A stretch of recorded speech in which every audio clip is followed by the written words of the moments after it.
The glass shattered like 1,000 promises, breaking at once, as CEO Clara Winters watched her empire burn 40 floors of steel and ambition consumed by flames that shouldn't exist. "You're coming with me," growled the maintenance man who'd just kicked down her office door, his Navy SEAL training evident in every calculated movement. She had 10 seconds to decide die with her company, or trust a stranger whose calloused hands might be the only thing between her and the conspiracy that had already killed 3 people tonight. Welcome to my story. Comment below where you're watching from. I'd love to know how far this tale has traveled. The rain hammered Seattle like it was trying to wash away sins that ran too deep for any storm to cleanse. Ethan Reed stood in the basement of the Winters Tower, his maintenance uniform soaked with sweat despite the October chill seeping through the concrete walls. He'd been checking the building's fire suppression system for the 3rd time that week. Something about the readings had been nagging at him, the kind of itch between his shoulder blades that had saved his life more times than he could count during his tours in Afghanistan. "Pressure's dropping again in sectors 7 through 12, he muttered into his radio, though he knew nobody was listening. The night security guard Tommy was probably asleep at his desk, and the cleaning crew wouldn't start their rounds for another hour. It was just him and 42 floors of glass and steel that housed one of Seattle's most powerful tech companies. Ethan ran his flashlight along the pipes, noting the fresh tool marks on the coupling joints. Someone had been here. Recently. His fingers found the tampered valve and his blood went cold. This wasn't negligence or wear, this was sabotage. 40 floors above Clara Winters stood at the floor-to-ceiling windows of her corner office, watching the city lights blur through the rain. At 34, she'd built Phoenix Technologies from a garage startup into a billion-dollar empire, but tonight everything was unraveling.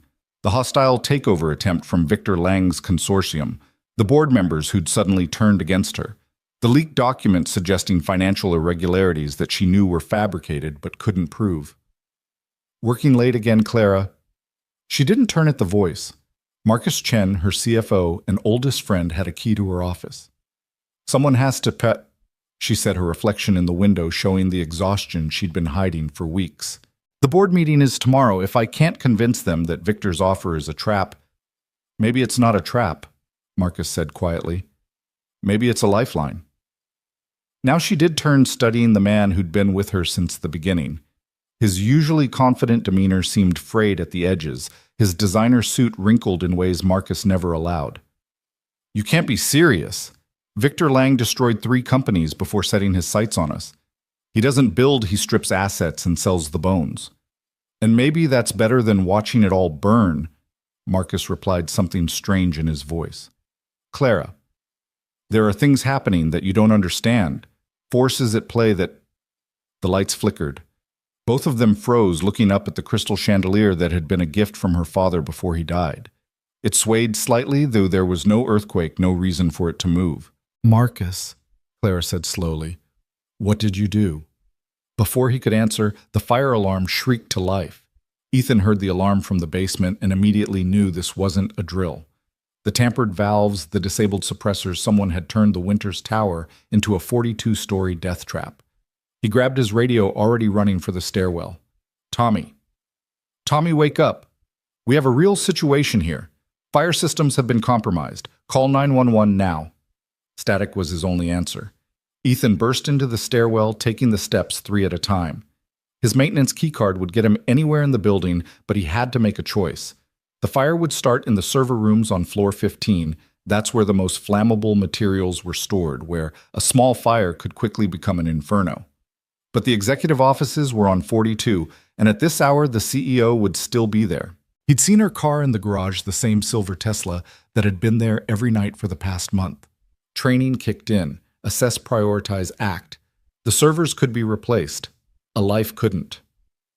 He changed direction, heading up instead of toward the fire's origin. Clara backed away from Marcus, her hand reaching for her phone. The smell of smoke was already seeping through the ventilation system, and she could hear something else, a crackling sound that shouldn't exist in a modern building with state-of-the-art fire suppression. "You sabotaged the fire systems," she said, the pieces clicking together with horrible clarity. "The financial documents, the board manipulation, it was all you." Marcus's face crumpled, tears streaming down his cheeks. "I didn't want this. God, Clara, I never wanted this. But Victor has my daughter. Sarah, she was supposed to be at Cornell, but she went missing 3 weeks ago. He sent me videos, Clara. What they'd do to her if I didn't. We could have gone to the police. With what proof Victor owns half the police commission. His reach, you have no idea how deep it goes. The mayor, the judges, even some of the FBI. I had to choose between my daughter and... He gestured helplessly at the office around them, smoke beginning to curl under the door. I'm so sorry. The windows suddenly spider-webbed with cracks from the heat below. Time was running out. We need to get out of here, Clara said, grabbing Marcus's arm despite everything. We'll figure out Sarah later, but we have to... The door exploded inward, kicked off its hinges by someone who clearly knew what they were doing. A man in a maintenance uniform stood there, his face streaked with soot eyes, scanning the room with military precision. You're coming with me, Ethan said. Not a request, but a command. Both of you. The stairwells on the east side are already compromised. We have maybe 3 minutes before this floor becomes an oven. Who are you? Clara demanded. Ethan Reed, building maintenance. Former Navy SEAL, if that matters to your decision-making process. I can get you out, but we need to move now. Marcus shook his head, backing toward the shattered windows. I can't. If I survive this, Victor will kill Sarah. The only way she lives is if I... Don't you dare, Clara said, but Marcus was already climbing onto the window ledge, 42 floors of nothing beneath him. Ethan moved faster than Clara thought possible, crossing the room in 2 strides, but Marcus let go before he could reach him. The CFO fell backward into the Seattle night, his scream swallowed by the storm and the shrieking alarms. No! Clara lunged toward the window, but Ethan caught her around the waist, pulling her back as another explosion rocked the building. He made his choice, Ethan said firmly. You need to make yours, live or die. Decide now. Clara looked at this stranger, this maintenance man who'd appeared like something out of an action movie and made the only choice she could. Get me out of here. Ethan nodded, pulling off his uniform shirt to reveal a black t-shirt underneath. He wrapped the uniform around his hands. Stay close, don't let go of me for any reason, and whatever you see, keep moving. They plunged into the smoke-filled corridor, Ethan leading with the confidence of someone who'd navigated worse situations. The emergency lighting had failed, leaving only the orange glow of fire reflecting off the smoke. Clara's eyes burned her lungs, already protesting, but Ethan's hand in hers was steady, pulling her forward when her body wanted to stop. Why? She gasped between coughs. Why save me? Because that's what I do, Ethan replied, using his wrapped hands to test a door handle before rejecting it too hot. Also because my daughter has severe asthma, and your company is 3 weeks away from releasing a revolutionary treatment that could save her life. So yeah, I have a vested interest in keeping you alive. They reached another stairwell, but Ethan stopped, pressing his ear to the door. Fire's below us. We go up. Up? That's insane. Trust me. He looked back at her, and in the hellish glow, she could see scars on his neck, old burns that told their own story. I've done this before. They climbed through thickening smoke, passing the mechanical floor, the helicopter pad access locked, of course, until they reached the roof. Ethan kicked open the door, and they stumbled out into the storm.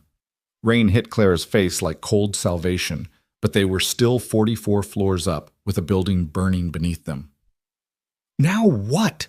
Clara shouted over the wind. Ethan was already moving, pulling her toward the edge, where a window washing platform hung on its rails. We ride this down to the fire floor, then take the external fire escape the rest of the way. That's your plan. That thing isn't meant for... Another explosion, this one close enough to knock them both to their knees. When Clara looked back, she saw flames erupting from the stairwell they'd just exited. It's the only plan, Ethan said, helping her onto the platform.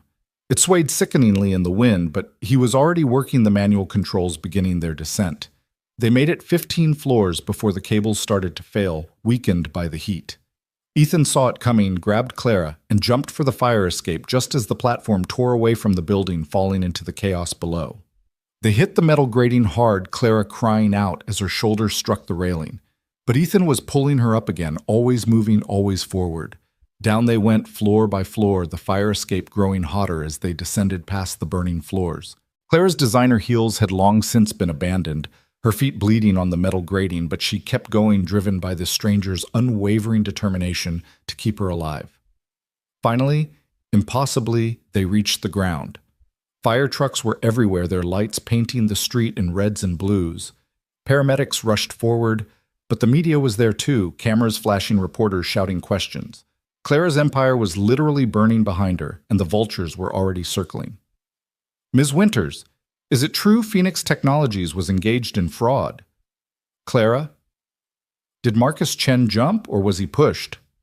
What's your response to Victor Lang's statement that this is divine justice?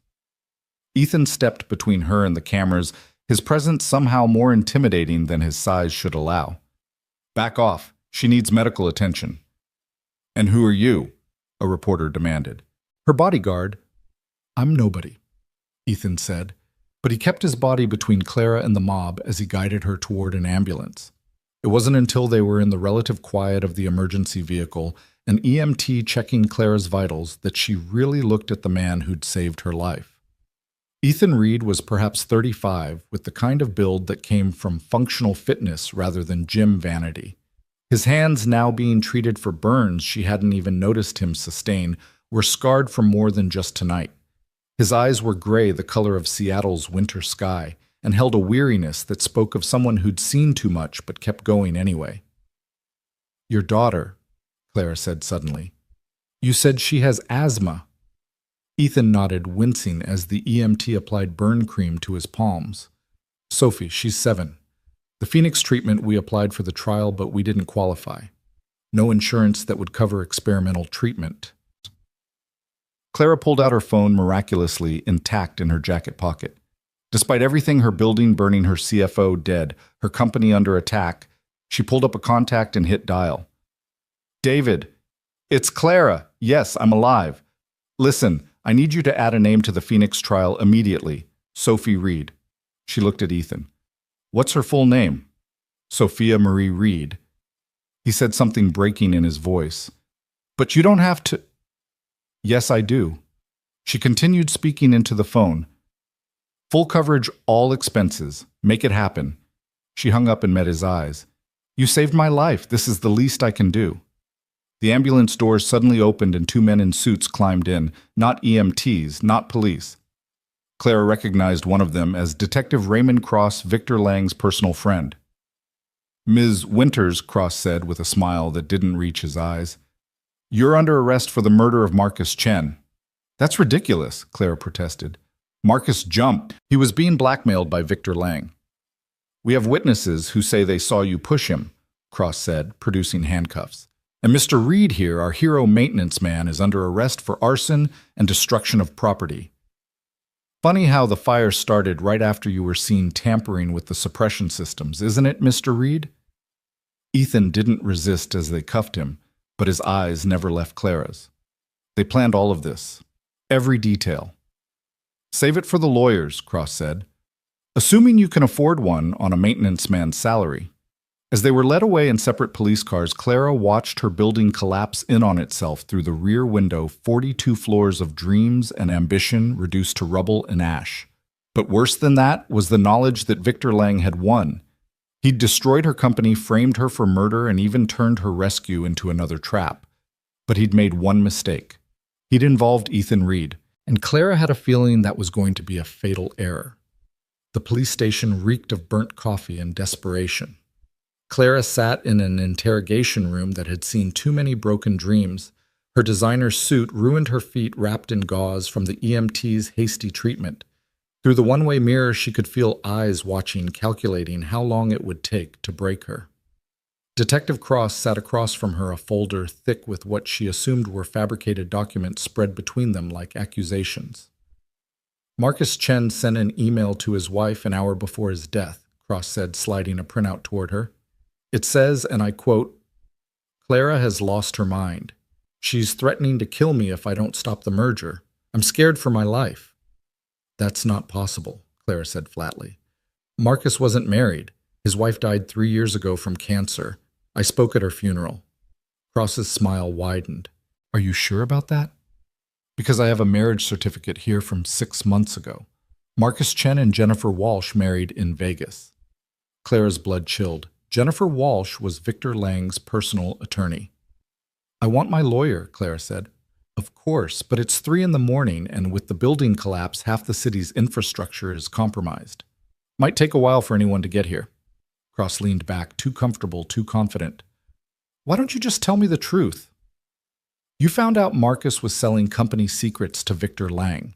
You confronted him. Things got heated. You pushed him. It could be argued as temporary insanity crime of passion. You might only get 20 years instead of life." In another interrogation room 3 doors down, Ethan was having his own conversation with law enforcement, though his was taking a different tone. The detective questioning him, a younger man named Harrison, seemed nervous. He kept checking his phone, glancing at the door. "Look, Mr. Reed," Harrison said, "we know you're just collateral damage here. Maintenance man trying to do his job got caught up in something bigger. Tell us that Ms. Winters paid you to sabotage the building. Maybe she promised you money for your daughter's treatment, and you can walk away from this." Ethan hadn't said a word since they'd read him his rights. He sat perfectly still, a skill learned in countless hours of surveillance, waiting for the enemy to reveal themselves. Harrison was sweating despite the room's chill. His phone buzzed again. "I need to step out," Harrison said abruptly. "Think about my offer." The moment the door closed, Ethan was in motion. The handcuffs cheap department store model took him less than 30 seconds to pick with a paperclip he'd palmed from the EMT's clipboard. The room had no cameras, a violation of protocol that told him everything he needed to know about how official this arrest really was. He pressed his ear to the door, listening. Harrison was arguing with someone in the hall, voice pitched with fear. "I don't care what Mr. Lang wants. I'm not killing anyone. No, I signed up to plant evidence, not... Don't threaten my family." Ethan made a decision. He opened the door silently, catching Harrison mid-conversation. The detective's eyes widened in shock, then relief. "Please," Harrison whispered, ending his call.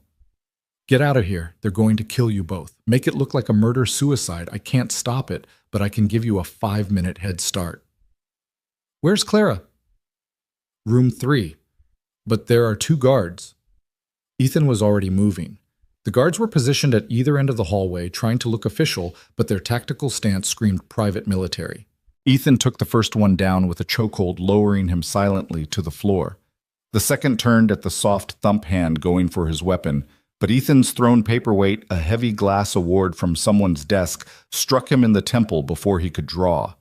Clara looked up in shock when her door opened to reveal Ethan free and holding a guard's keycard. "We're leaving," he said simply. "How did you—" "Questions later. They're planning to kill us both in approximately 3 minutes. Move." Cross had stepped out to take a call, leaving Clara unguarded, another sign of overconfidence. They made it to the parking garage before the alarms started.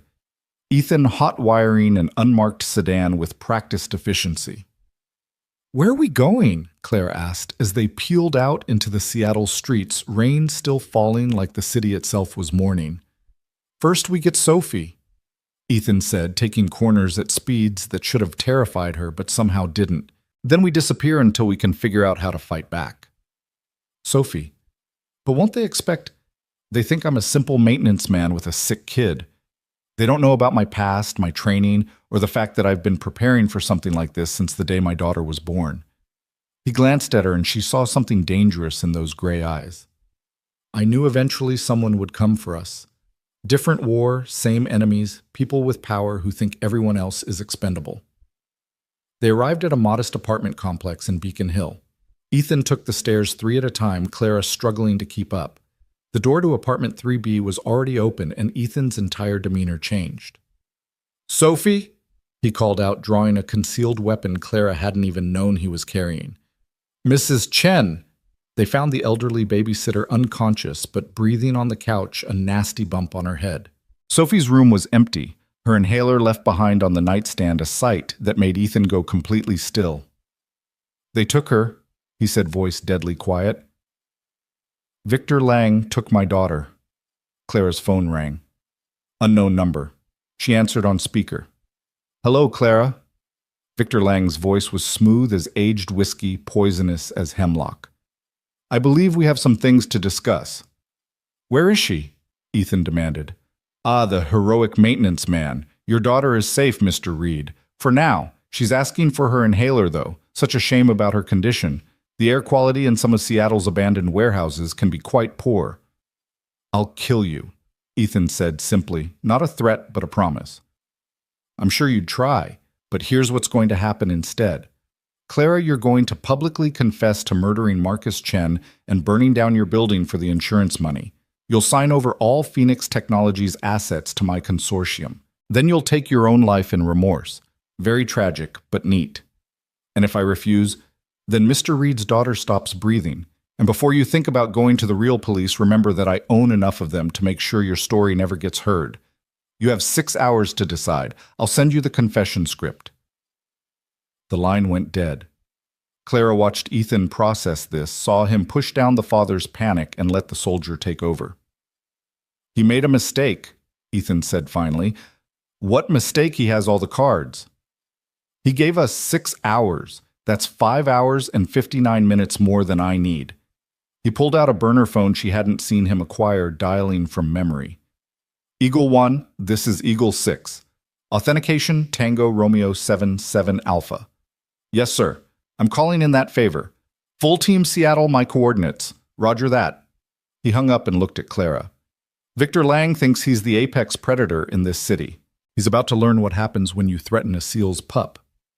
Who did you just call my old unit? Officially, they're all retired, living quiet civilian lives. Unofficially, we've stayed ready for the day. One of us needed the others. He moved to a hidden panel in the wall Clara hadn't noticed, pulling out weapons, body armor, and equipment that definitely didn't belong in a maintenance man's apartment. Lang has money, political connections, and hired thugs. I have brothers who've bled together in places where Lang's money means nothing. Within an hour, the apartment had become a tactical command center. 4 men had arrived, moving with the same lethal grace as Ethan. They didn't use names, just call signs Wraith, Thunder, Phoenix, and Reaper. Clara found the irony of Phoenix's name didn't escape her. Targets holed up in his penthouse, Wraith reported, pulling up satellite imagery on a military-grade laptop. But the girl's not there. Heat signatures suggest she's being held at this warehouse in Georgetown. He pointed to a building on the outskirts of the industrial district. 6 guards, standard private military configuration. Too easy, Thunder muttered. It's a trap. Of course it's a trap, Ethan agreed. But they're expecting me to come alone, desperate, sloppy with fear. They're not expecting us. Reaper looked at Clara. What's your play here, ma'am? This is going to get ugly. Clara thought about Marcus dead because of Victor's machinations, about her company destroyed, about a 7-year-old girl struggling to breathe somewhere in a warehouse. Victor Lang destroyed everything I built because he could, because he thought I was weak. I want him to know he was wrong. Phoenix grinned. I like her. They split into 2 teams. Ethan, Thunder, and Reaper would retrieve Sophie. Clara would go with Wraith and Phoenix to Victor's penthouse, not to confront him, but to gather evidence. His arrogance is his weakness, Clara explained.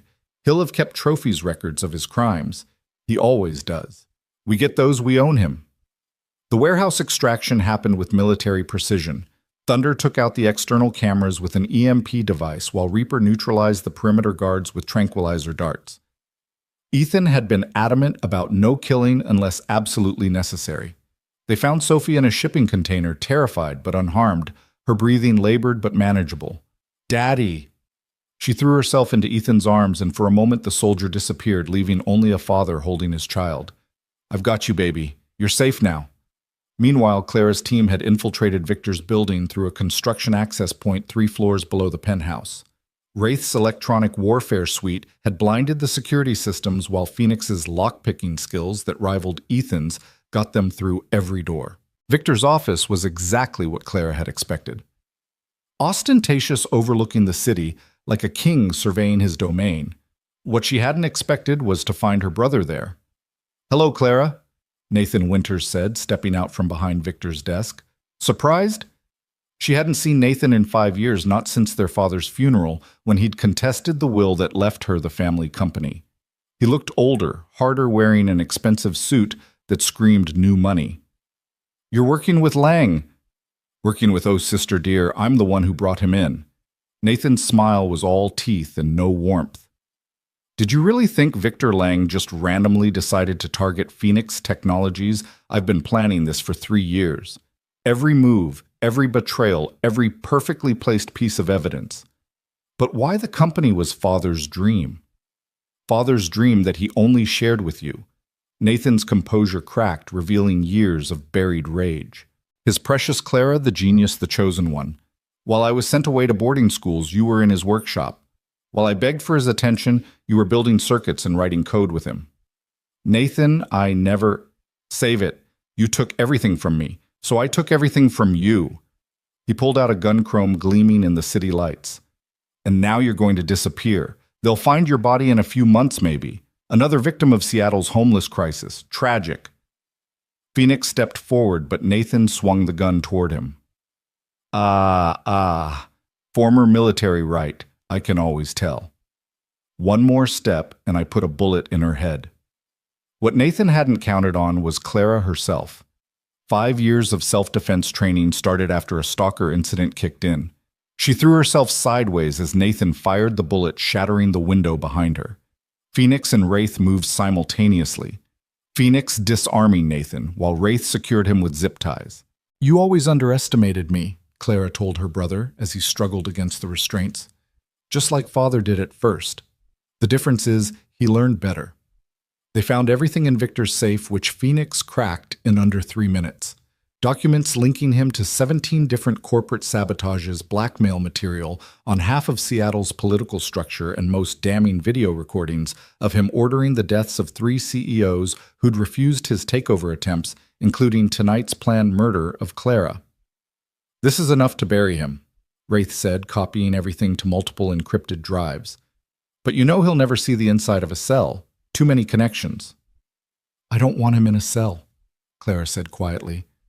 "I want him destroyed, the same way he tried to destroy me." They regrouped at a safe house Phoenix maintained under one of his many false identities.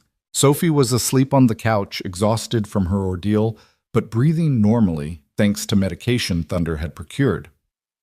Ethan sat beside her, standing guard even among friends. "So what now?" Reaper asked. "We have the evidence, but Wraith's right. Lang owns too many judges, too many cops." Clara pulled out her phone, scrolling through contacts until she found the one she needed. "Not all of them. Judge Harrison, Detective Harrison's father, is clean. Old school hates corruption. And I know 3 journalists who would sell their souls for this story." "It's not enough," Ethan said. "Lang will disappear the moment this goes public. Private jet to a non-extradition country, live like a king on his offshore accounts." "Then we make sure he can't run." Clara looked at each of the men who'd risked everything for a stranger and a little girl. "Victor Lang is about to learn what happens when you declare war on people who actually know how to fight one." Thunder cracked his knuckles. "Now you're talking our language." The plan was complex but elegant. While Clara leaked select documents to the media, creating a feeding frenzy that would keep Victor's lawyers busy, Ethan's team would systematically dismantle his escape routes. Wraith hacked and froze his offshore accounts.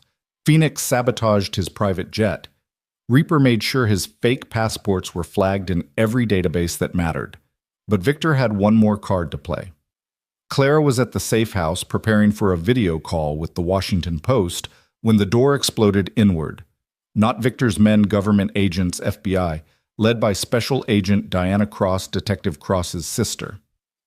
"Clara Winters, you're under arrest for corporate espionage, 17 counts of fraud, and conspiracy to commit murder." "That's impossible," Clara protested as they cuffed her. "Check the evidence." "The evidence that mysteriously appeared after you broke out of police custody and kidnapped a child." Diana Cross smiled coldly.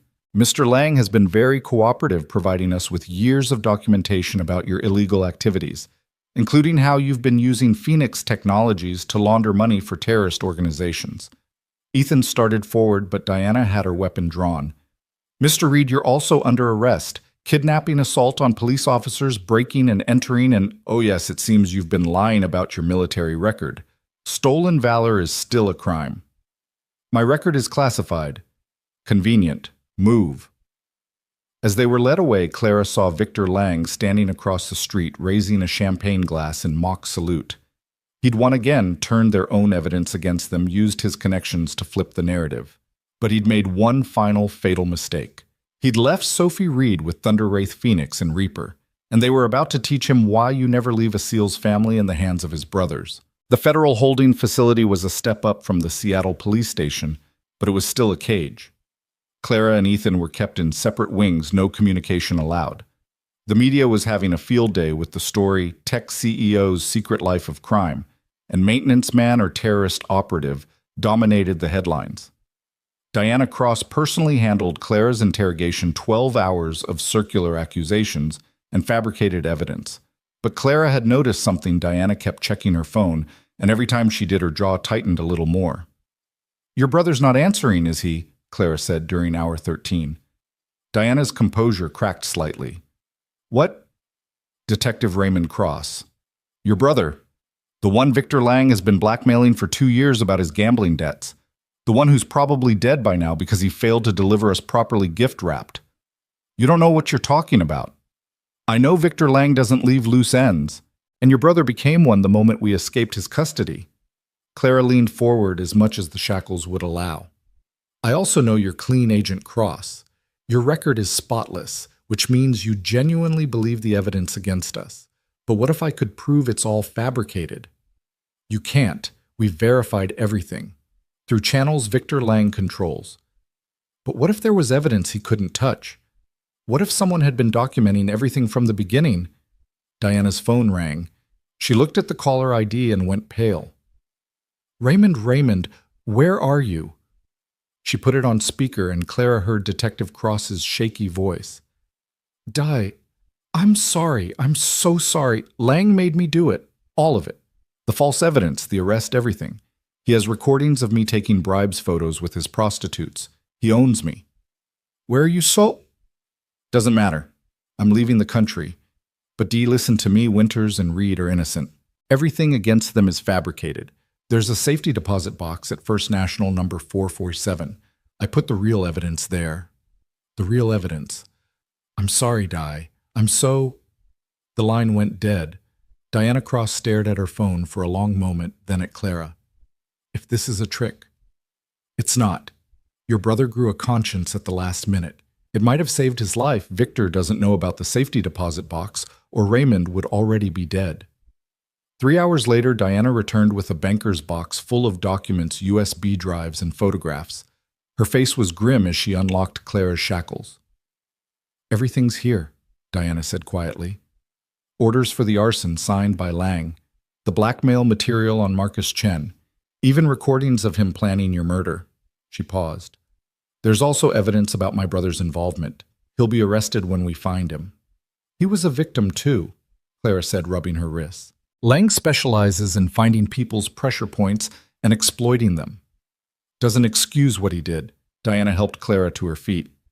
"We're releasing you and Mr. Reed immediately. And Clara, I'm sorry, I should have dug deeper." As Clara was being processed for release, chaos erupted in Victor Lang's world. The SEALs had been busy. Every news outlet in the country simultaneously received packages containing irrefutable evidence of his crimes. His bought judges found their own corruption exposed. His political allies abandoned him like rats from a sinking ship. But the coup de grace came from an unexpected source. Marcus Chen's daughter Sarah, the one Victor had claimed to kidnap, appeared on live television from her dorm at Cornell. She'd never been missing. The entire blackmail scenario had been a lie, one Marcus had discovered too late. But Sarah had something else, recordings her father had sent her for safekeeping, documenting every illegal order Victor had given him. By the time Clara walked out of federal custody, Victor Lang was the one in handcuffs being led away by agents who couldn't be bought because Diana Cross had personally selected them. Ethan was waiting outside Sophie in his arms. The little girl was wearing a Phoenix Technologies t-shirt someone had found for her breathing easily thanks to an emergency dose of the new treatment Clara's team had arranged. "It's over," Ethan said. "No," Clara replied, looking at the ruins of the Winters Tower in the distance. "Now we rebuild." But there was one more twist waiting. Nathan Winters had made bail his lawyers, arguing he'd been coerced by Lang. He showed up at the safe house that night, alone, unarmed, looking like a man who'd lost everything. "I didn't come to fight," he said when Phoenix opened the door, weapon drawn. I came to warn you. Clara met him in the living room, Ethan beside her, the seals positioned strategically around the space. Warn us about what? Clara asked. Victor's not done. He has a dead man switch. If he doesn't input a code every 48 hours, documents get released that will destroy dozens of companies, including what's left of Phoenix. Economic chaos, thousands of jobs lost. He told me about it when he thought I was fully his. Nathan pulled out a drive. This contains the location of the server and the abort code. But Clara, there's a catch. There always is. The server is in his panic room at the penthouse. Biometric locks that only open for him, or Nathan hesitated. Or me. He added me to the system as his successor. Why would you help us? Ethan asked, suspicion clear in his voice. Nathan looked at his sister. Because I realized something when I saw you in Victor's office. You didn't take Father's love from me. I threw it away with my jealousy and bitterness. Father saw who I really was, and he was right to leave the company to you. He stood up. I'll get you into the panic room. After that, I'll turn myself in. It won't make up for what I've done, but it's a start. The penthouse was crawling with FBI agents cataloging evidence, but Diana Cross cleared them a path. The panic room was hidden behind a bookshelf, its biometric scanner state-of-the-art. Nathan placed his hand on the scanner, and for a moment Clara thought he'd betrayed them again. Then the locks disengaged with a soft hiss. Inside was Victor's real treasure trove, servers containing enough blackmail material to control half the country, and yes, the dead man switch that would activate in 36 hours. Wraith went to work immediately, but after an hour he shook his head. It's beyond encrypted, quantum-level stuff. I can't crack it in time. Then we don't crack it, Clara said. We use it. Everyone turned to look at her. Victor built this as insurance, but it's also evidence. Evidence of crimes that hundreds of powerful people committed. Instead of destroying it, we give it to the FBI. All of it. Let them sort through who's guilty and who's a victim. That'll cause chaos, Diana warned. Some of these people run major corporations, government agencies. Then they should have thought of that before breaking the law, Clara replied. But we can minimize the damage. Release it strategically, give the innocent time to distance themselves. Let the guilty face justice. It took 18 hours of negotiation, but they reached an agreement. The FBI would take possession of the servers, the dead man switch would be disabled, and the information would be used for legitimate law enforcement purposes only. Nathan kept his word, turning himself in and providing testimony against Victor Lang that would ensure he never saw freedom again. His cooperation earned him a reduced sentence, 5 years instead of 20. As dawn broke over Seattle, Clara stood in the ruins of Winter's Tower with Ethan and Sophie. The building was destroyed, but the foundation was still solid. We can rebuild, the insurance assessor was saying. With the payout and the settlement from Lang's assets being seized, you'll have more than enough capital. What do you think? Clara asked Sophie. Should we build a new tower? The little girl, breathing freely for the first time in years, thanks to the Phoenix treatment, nodded enthusiastically. Make it taller. And can it have a playground? For kids who visit a playground in a corporate tower. Ethan laughed. Why not? Clara said. We're rebuilding from scratch. We can build it however we want. She looked at Ethan. I'll need a good head of security, someone who knows the building inside and out. Interested? I'm just a maintenance man, Ethan said with a slight smile. No, Clara replied. You're the man who saved my life, who saved my company, who reminded me that there are still people willing to do the right thing even when it costs them everything. She hesitated, then added, besides, Sophie's going to need continued treatment, and it would be convenient if her father worked for the company providing it. Thunder, who'd been silently standing guard, cleared his throat. If you're hiring, ma'am, I know 4 other guys who might be interested in security positions. Clara looked at the SEALs who'd risked everything for strangers. Phoenix Technologies could use men like you, all of you. 6 months later, the new Phoenix Technologies building held its grand opening. 45 stories of gleaming steel and glass with state-of-the-art fire suppression systems that Ethan had personally overseen. The top floor wasn't executive offices. It was a research lab dedicated to developing treatments for childhood respiratory diseases, named the Sophie Reed Center for Pediatric Research.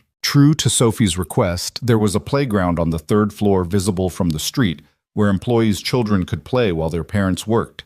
It had become an unexpected symbol of the company's resurrection, a corporation that put family first.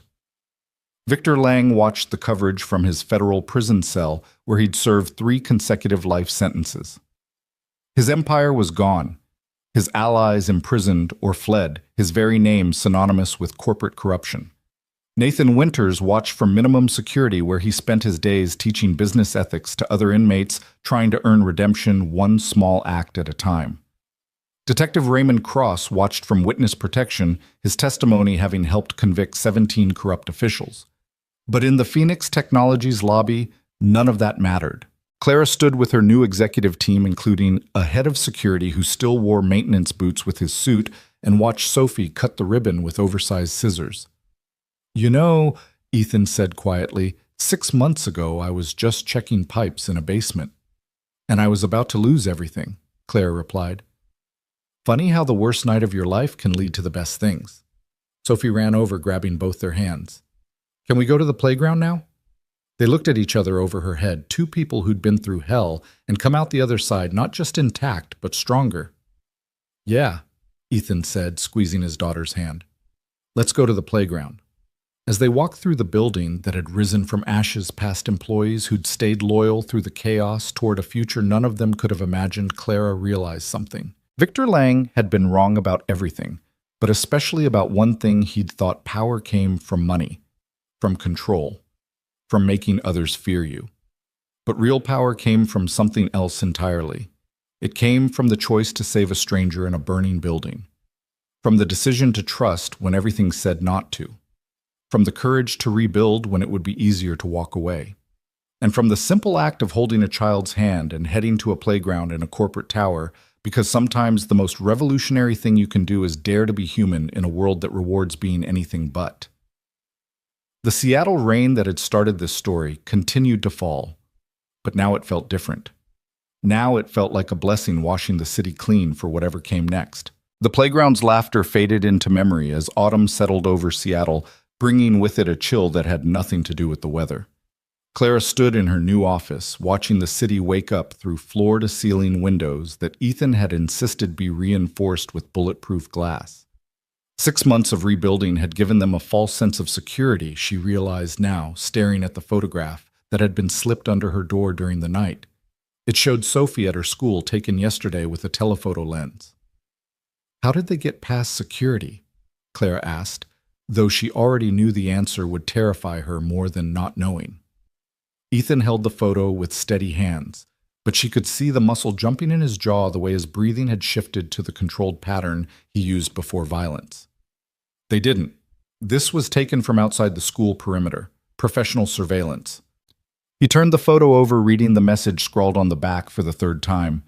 "Victor Lang sends his regards from prison. The game isn't over." "That's impossible," Clara said. "He's in solitary confinement, no communication privileges." "Men like Lang don't need privileges. They buy them."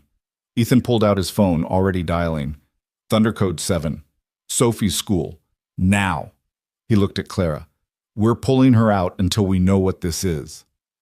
But Sophie wasn't at school. The principal's panicked call came just as Thunder arrived at the empty classroom. She'd been picked up an hour ago by someone with proper authorization, someone who'd known all the code words, had the right identification. The security footage showed Sophie leaving willingly with a woman in a Phoenix Technologies uniform. "Jennifer Walsh," Clara breathed, recognizing the face on the grainy footage. Marcus's supposed wife, Victor's attorney. She was supposed to be in witness protection. Or that's what they wanted us to think. Ethan was already moving, grabbing gear from the concealed cabinet he'd installed his first week as security chief. This isn't random. The timing, using Jennifer, someone's orchestrating this from inside. Clara's phone buzzed. Unknown number, but she knew who it would be. "Hello, Clara." The voice wasn't Victor's. It was feminine, cold, familiar, in a way that made Clara's skin crawl. "I have something that belongs to your security chief. Sweet little thing, bit wheezy though, forgot her inhaler again." "Jennifer," Clara said, putting it on speaker. "What do you want?" "What I've always wanted. What Victor promised me before you destroyed him. Phoenix Technologies. The patents, the research, all of it.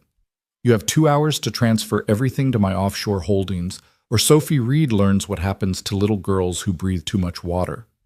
If you hurt her. You'll what kill me? Your boyfriend already wants to do that. Get in line. Jennifer's laugh was brittle. 2 hours, Clara. The transfer codes will be sent to your phone.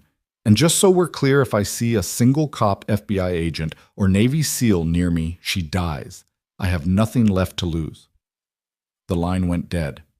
Ethan stood perfectly still for exactly 3 seconds, then exploded into motion. She's lying about something. Jennifer Walsh is a corporate lawyer, not a kidnapper. Someone else is pulling her strings. Does it matter? Clara asked. She has Sophie. Everything matters. The why tells us the how, and the how tells us where. He pulled up Jennifer's file on his secure terminal. Look at this. 3 weeks ago, she was supposedly relocated to Miami under witness protection. But here, he pulled up another screen. Credit card charges in Seattle for the past week. Someone wanted us to think she was gone. Thunder burst through the door with Phoenix and Wraith. Reaper's tracking her phone signal. She's not even trying to hide it. Warehouse District Pier 47. Another warehouse, Phoenix muttered. These people have no imagination. Or they're counting on us thinking that, Ethan said. This is too easy, too obvious. He studied the map. Pier 47 is isolated single-access road surrounded by water on 3 sides. It's a kill box. So we don't go, Clara said, pulling up her own computer. We give her what she wants. Everyone turned to stare at her. Clara, we can't just hand over the company. We're not. We're going to give her exactly what she wants, and it's going to destroy her. Clara's fingers flew across the keyboard. Jennifer's smart, but she's not a tech person. She won't know the difference between real patents and elaborate forgeries until it's too late. That might buy us time, but no, you don't understand. Clara pulled up code she'd been working on for months. Project Trojan. I developed it after Victor's attack, a way to protect our intellectual property. Any unauthorized access to our systems triggers a virus that doesn't just delete the stolen data. It traces back through every system it touches, documenting everything. Every crime, every connection, every hidden asset. Wraith whistled low. That's beautiful and terrifying. It's also highly illegal, Clara admitted. But kidnapping children is worse. The moment Jennifer accesses the files, we'll know every system she's connected to, every person she's working with. She'll still have Sophie, Ethan pointed out. Not for long. Clara met his eyes. Because while she's distracted by the transfer, you're going to get your daughter back. The plan was dangerous in its simplicity. Clara would initiate the transfer, making it look legitimate enough to keep Jennifer occupied. Meanwhile, Ethan and his team would approach the warehouse from the water, the one direction Jennifer wouldn't expect. There's something else, Thunder said, studying satellite footage of the pier. Heat signatures show 12 people in that warehouse. Jennifer didn't assemble a team that size alone. Then who's really behind this? Phoenix asked. The answer came from an unexpected source. Diana Cross called Clara's private line just as they were preparing to leave.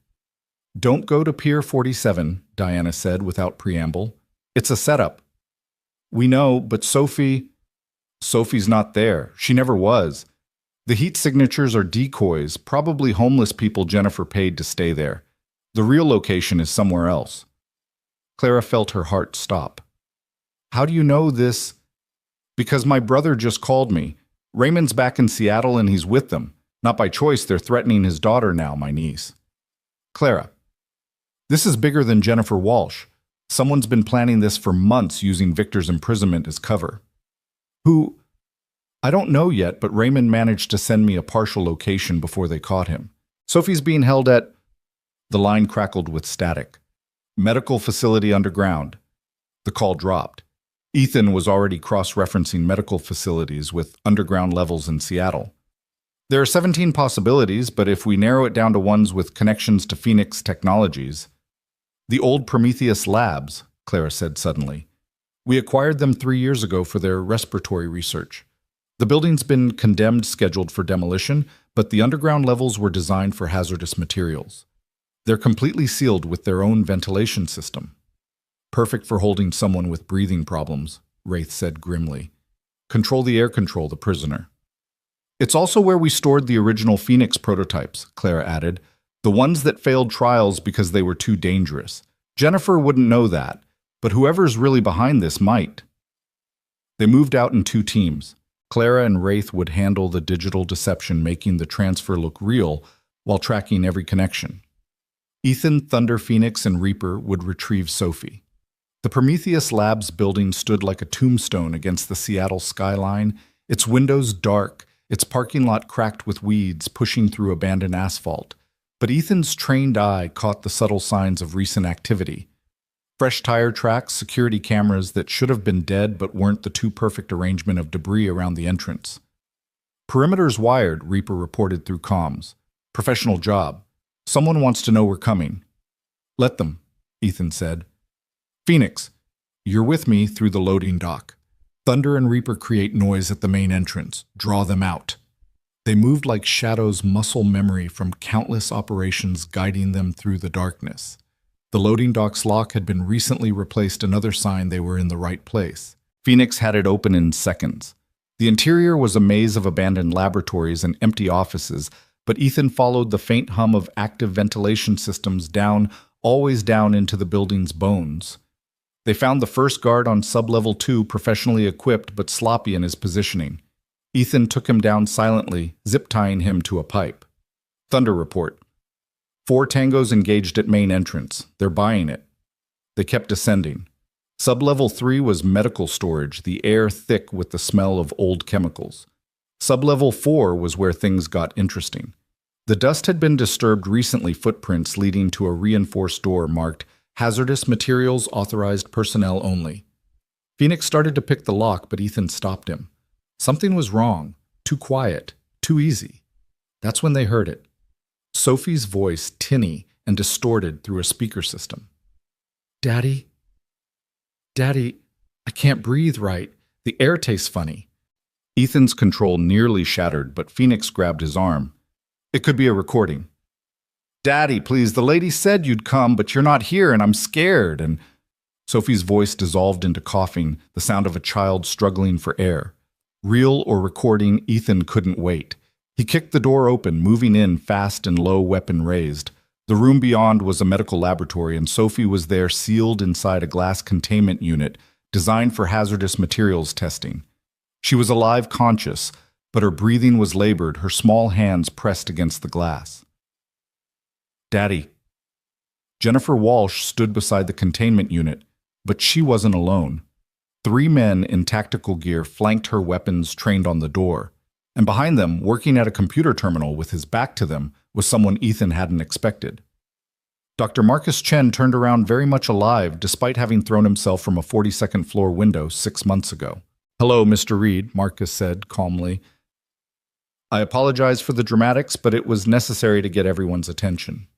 You're supposed to be dead, Phoenix said, weapon trained on the nearest guard. A necessary fiction. The body that fell was already dead, a homeless man with my general build, terminal cancer patient who sold his corpse for enough money to make his last days comfortable. I went out the executive elevator during the chaos. Marcus gestured to the containment unit. Your daughter is safe for now. The atmosphere in there is actually optimized for her condition. Better than normal air, really. Let her out, Ethan said, his voice deadly quiet. Of course. As soon as Clara completes the transfer. The real transfer, not the Trojan horse she's attempting to upload. Marcus smiled at Ethan's surprise. Did you think I wouldn't know about Project Trojan? I helped design Phoenix Technologies' security architecture. I know every backdoor, every failsafe, every clever little trap Clara built. Why? Ethan asked. Buying time while calculating angles, distances, probabilities. You were her friend. I was her employee, Marcus corrected. Watching her take credit for innovations, I contributed to building her empire on foundations I helped lay. But that wasn't even the worst part. The worst part was my daughter. Sarah's safe at Cornell showed. Sarah is dead. Marcus's composure cracked, showing the madness beneath. She died 3 years ago. Drug overdose at a party thrown by Clara's brother Nathan, covered up by the Winters family money. The girl at Cornell is an actress hired by Victor to maintain my cover story. Clara didn't know. Clara didn't care. She was too busy being the genius CEO to notice her best friend was drowning in grief. Too focused on her company to see that I'd been replaced by someone who wanted revenge more than anything. He turned back to his computer. But I'm better than Victor. Smarter. I don't just want to destroy Clara's company. I want to take it and transform it into something that would horrify her. Weapons development, chemical warfare applications of her precious Phoenix treatment. Let her name be associated with death instead of healing. Jennifer shifted uncomfortably. Marcus, you said no one would get hurt. No one important will get hurt, Marcus replied dismissively. The girl's just leverage. Once I have what I need, she can go back to her father, probably. That probably was all Ethan needed to hear. He shot the nearest guard with a tranquilizer dart, while Phoenix took the second. The third managed to fire, but Ethan was already moving, pulling the man's arm up so the bullet struck the ceiling. Thunder and Reaper burst through the door behind them, having cleared the upper levels. Jennifer dropped her weapon immediately, hands raised. I'm out. This isn't what I signed up for. But Marcus was faster than anyone expected. He hit a button on his console, and the containment unit began filling with a yellow gas. Chlorine gas diluted but still toxic, Marcus said calmly. Sophie has about 90 seconds before permanent lung damage. The only way to stop it is with this. He held up a kill switch. And the only way to get this is to complete the real transfer. Clara has 60 seconds to decide. Ethan raised his weapon. I'll shoot you. And my dead man switch releases pure chlorine. Sophie dies in seconds instead of minutes. Marcus smiled. I learned from Victor's mistakes. Always have a backup plan. Clara's voice came through the comms. Ethan, I can see everything through your body cam. Tell him I'll do it. Clara, no. It's just a company, Ethan. Sophie's a life. Her voice was steady, but he could hear the pain beneath. Marcus, you win. Sending the real transfer now. Marcus watched his screen smile widening as the progress bar filled. See how easy that was? All this could have been avoided if Clara had just... The lights went out. In the darkness, Ethan heard glass shatter. Emergency lighting kicked in a second later, revealing Diana Cross and a full FBI tactical team. The containment unit was broken. Sophie and Diana's arms being rushed to a waiting medical team. The kill switch was in pieces on the floor, destroyed by a sniper's bullet through the window Ethan hadn't even noticed. Marcus Chen, you're under arrest for kidnapping, attempted murder, and about 30 other charges I'll think of on the way to booking, Diana said. Marcus laughed wild and broken. You're too late. The transfer's complete. I own Phoenix Technologies now. No, Clara said, walking into the room with Wraith beside her. You own a shell company I created 6 months ago. Phoenix Technologies was never incorporated in Delaware like you thought. That was another fiction. The real company is held in a trust protected by so many legal layers it would take years to untangle. But the patents are all filed under my personal name, not the company's. Another lesson learned from Victor's attack. Clara looked at her former friend with a mixture of pity and disgust. I'm sorry about Sarah, Marcus. I'm sorry I didn't see your pain, but this ends now. Marcus lunged for something on the desk, a gun, a weapon. It didn't matter. Ethan's fist connected with his jaw before he could reach it, dropping him cold. Sophie, Ethan called out, already moving toward the medical team. She's okay, Diana assured him. The gas was mostly theatrical, scary but not concentrated enough to cause real damage. Though I'd like to know how you knew to call us. Clara and Ethan exchanged glances. They hadn't called anyone. If you didn't call them, Ethan said slowly, then who? I did, Nathan Winters said, stepping out from behind the FBI team. He was wearing an ankle monitor, clearly on supervised release. My lawyer got me a deal. Early release in exchange for helping take down Marcus. I've been feeding information to Agent Cross for weeks. You knew Marcus was alive? Clara asked. Suspected. Some financial irregularities that only made sense if he was still moving money. Plus I knew about Sarah's real death. I was there that night, Clara. I tried to save her, but... He shook his head. I've been living with that guilt for 3 years. When I realized Marcus was using it as justification for revenge, I had to act. Why help us? Ethan asked, still suspicious. Because I've had 6 months to think about what I almost became, Nathan replied. And because someone needs to stop the cycle of revenge before it destroys everyone. Sophie's cough brought Ethan's attention back to what mattered. She was breathing normally now, the Phoenix treatment having strengthened her lungs enough to handle the stress. But she was scared, clinging to him as the medical team checked her over. I want to go home, Sophie whispered. We will baby. We're going home. But home had become a complicated concept. The safe house was compromised, Ethan's apartment was too vulnerable, and Clara's penthouse felt like a fortress built for one. Stay with me, Clara said quietly, watching Sophie curl against her father. Both of you, I have plenty of room, and after today, I don't want to be alone. It wasn't a romantic invitation, not yet. It was two people who'd been through hell recognizing they were stronger together than apart. Ethan nodded, and something shifted between them, a possibility neither was ready to name. The aftermath was messier than the crisis. Marcus's conspiracy had tentacles reaching into Phoenix Technologies' structure employees who'd been turned or bought. Clara spent weeks cleaning house, rebuilding trust, ensuring nothing like this could happen again. Jennifer Walsh cut a deal testifying against Marcus in exchange for a reduced sentence. She revealed the full extent of the plan. Marcus had been planning this for 2 years, using Victor's attack as cover for his own revenge scheme. Detective Raymond Cross came out of hiding to testify as well, his courage in warning Diana having earned him a degree of redemption, though not forgiveness.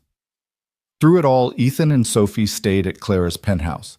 What started as a temporary arrangement began to feel permanent. Sophie's toys appeared in the living room. Ethan's coffee mug claimed a spot in the kitchen. Clara found herself looking forward to their shared dinners, to Sophie's homework sessions at the dining table, to the quiet evenings when Ethan would read to his daughter while Clara worked nearby, just enjoying the sound of their voices. 3 weeks after Marcus's arrest, Clara was working late in her home office when Ethan knocked on the door. Sophie's asleep, he said. Thought you might want some company. She looked up from her screen, seeing him holding 2 cups of tea. He'd learned her preference for chamomile when stressed. I'm not great company right now. The board wants a full security review. The FDA is questioning the Phoenix trials because of Marcus's sabotage. And somehow the media thinks this is all my fault. It's not, Ethan said, simply setting the tea beside her. None of it is. I should have seen Marcus's pain. Should have known. Stop. He turned her chair to face him. I've played that game. Should have seen the IED. Should have saved more of my squad. Should have been a better husband, so maybe my ex-wife wouldn't have left. Should have is poison, Clara. It'll eat you alive if you let it. She looked at him. Really looked at him. The scars he carried, visible and invisible. The strength that wasn't just physical but emotional, spiritual even. How do you do it? Keep going after everything. I remember what I'm fighting for. He glanced toward the door, toward where Sophie slept safely. And lately that's been more than just my daughter. The admission hung between them, fragile and important. Ethan, Clara started, but he shook his head. I'm not asking for anything, just wanted you to know. Whatever this is, whatever we're building here, it matters to me. You matter to me. Before she could respond, alerts started flooding her screen. Someone was attempting to access Phoenix Technologies' servers using Marcus's old credentials. That's impossible, Clara said, fingers flying across the keyboard. We locked everything down. But the attack was sophisticated, using backdoors even Clara hadn't known existed. Within minutes, they were locked out of their own systems. A video call request appeared on her personal laptop. Against her better judgment, she accepted it. Victor Lang's face filled the screen broadcast from his prison cell. Hello, Clara. Hello, Mr. Reed. I thought it was time we had a chat about the future. How are you? Making this call. Having computer access. Orchestrating everything from in here. Victor smiled. Money, dear Clara. Unlimited money and the knowledge of where bodies are buried. Did you really think Marcus came up with his plan alone? He was always too emotional, too sloppy. He needed guidance, my guidance. You used him, Ethan said. I gave him purpose. There's a difference.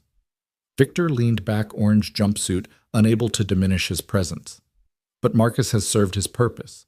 Now it's time for the real game to begin. What game? Clara demanded. The one where you realize that destroying me was the worst mistake of your life. You see, from in here, I have nothing but time. Time to plan to recruit to slowly dismantle everything you're trying to build. His smile widened. Starting with your new FDA approval. Check your email. Clara did, finding a message from the FDA. The Phoenix treatment trials were suspended indefinitely pending investigation into data tampering.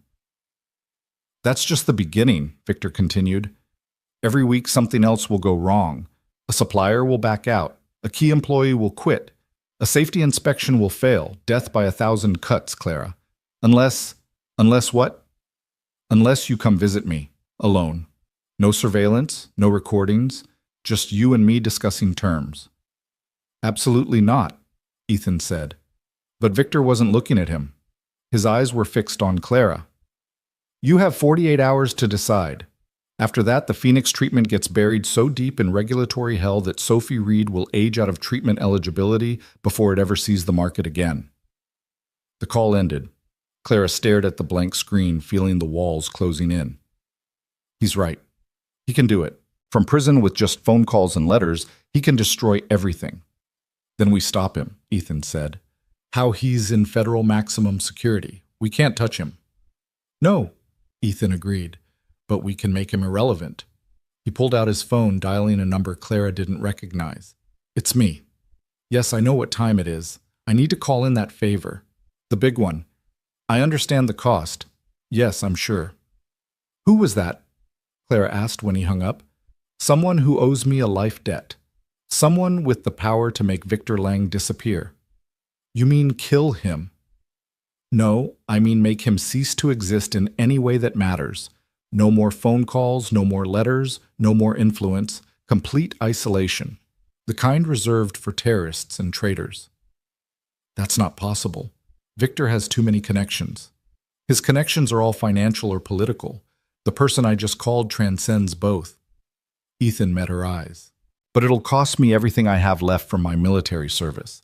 My pension, my benefits, even my security clearance. I'll just be a maintenance man again. Clara stood crossing to him. You do that. Give up everything. Not everything, he corrected, taking her hands. I'd still have Sophie. And if you'll let me, I'd still have this, us, whatever we are or might become. She kissed him, then soft and certain tasting promise and possibility. When they pulled apart, Sophie stood in the doorway, rubbing sleepy eyes. Are you guys finally together? She asked with 7-year-old directness. Ethan laughed, scooping her up. What do you think, kiddo? Sophie looked between them, then nodded decisively. Good. Clara makes better pancakes than you, Daddy. The moment was perfect in its simplicity, but Clara's phone buzzed with another alert. This time it wasn't Victor or the FDA or any external threat. It was from her building's security system. Someone was in the Phoenix Technologies lab. Someone using her personal access codes. That's impossible, she said for the second time that night. Only 3 people have those codes. Me, you, and Marcus. Ethan finished, but he's in custody. Diana Cross answered on the first ring when Clara called. Before you ask, yes, Marcus Chen is still in his cell. I'm looking at him right now on the monitor. Then who's in my lab? There was a pause, then Diana swore. The transport logs. Someone checked Marcus out for a medical evaluation 3 hours ago, but if he's still in his cell, then who? Sarah, Clara breathed. Marcus's daughter, the real Sarah. That's impossible, she's dead. But Clara was already pulling up the security footage from the lab. The figure moving through the restricted areas was a young female and bore an undeniable resemblance to Marcus Chen. She faked her death, though, Ethan said, understanding immediately. Just like her father faked his. This whole thing, Victor, Marcus, all of it, it's been about getting her into the lab. But why? The answer came as they watched Sarah Chen access the secured storage where the failed Phoenix prototypes were kept. The ones that had been too dangerous for human trials. The ones that could be weaponized. She's not stealing them, Clara realized with growing horror. She's releasing them. The ventilation systems in the Phoenix Technologies building suddenly activated at full power spreading whatever Sarah had released through 45 floors of offices where the night cleaning crew was working. "We need to evacuate the building," Ethan said, already moving. "Now." But even as Clara triggered the fire alarms remotely, she knew they were too late. Sarah Chen had just turned her father's revenge fantasy into reality using Phoenix Technologies' own research to create a weapon. And somewhere in his prison cell, Victor Lang was probably smiling, knowing that even in defeat, he'd found a way to win. The real war was just beginning. The evacuation sirens screamed through the Seattle night as 43 people stumbled out of the Phoenix Technologies building coughing and gasping. Ethan counted them twice, his military training demanding precision even in chaos. The cleaning crew, 2 security guards, a handful of engineers pulling an all-nighter, all accounted for but all showing the same symptoms. Burning eyes, labored, breathing skin flushed with an unnatural pink tinge. "It's not lethal," Clara said, reading the preliminary analysis on her tablet, while EMTs set up triage stations in the parking lot. "Whatever Sarah released, it's designed to incapacitate, not kill. The compound is breaking down already half-life of maybe 6 hours." "That doesn't make sense," Ethan said, watching Sophie through the penthouse window 30 floors up and 3 blocks away, making sure she stayed inside with the air filtration on maximum. "If you're going to weaponize something, why make it temporary?" "Because killing people brings the FBI, the CDC, Homeland Security," Diana Cross said, arriving with a hazmat team. "But this is assault at worst. She'll do 5 years instead of life." She paused, studying the scene. "Unless this is just the test run." That thought chilled Clara more than the October wind. The prototypes Sarah took there were 12 variants. She only released 1. "Where are the others?" Before Clara could answer, her phone buzzed. Unknown number, but she recognized the voice immediately when she answered. "Hello, Miss Winters," Sarah Chen said. She sounded nothing like the grieving daughter Marcus had described. Her voice was controlled, clinical, almost amused. "I hope you're enjoying my little demonstration." "Sarah, please." "Dr. Chen," Sarah corrected. "I did finish my PhD despite what my father believes. Biochemistry with a focus on aerosol transmission vectors. Very useful considering your company's work." Ethan had already signaled Diana to start tracing the call. "What do you want?" "What I've always wanted, Mr. Reed, to prove that my father was wrong about me. He thought I was weak, needed protecting, needed revenge on my behalf. But I'm not weak, I'm just patient." There was a rustling sound like papers being shuffled.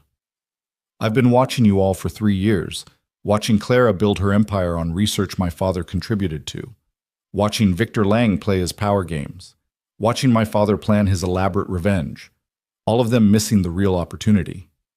"Which is?" Clara asked. "Phoenix Technologies has created something that could change the world, a treatment that repairs damaged lung tissue at the cellular level. Do you have any idea what that means? Not just for asthmatics like sweet little Sophie, but for everyone." Sarah's voice took on an edge of excitement. "Soldiers exposed to chemical weapons, cities choking on pollution, the millions who'll need new lungs as climate change accelerates. You're sitting on the cure for the 21st century's biggest health crisis, and you're doing what with it? FDA trials, regulatory approval, corporate bureaucracy. We're ensuring it's safe." "Safe?"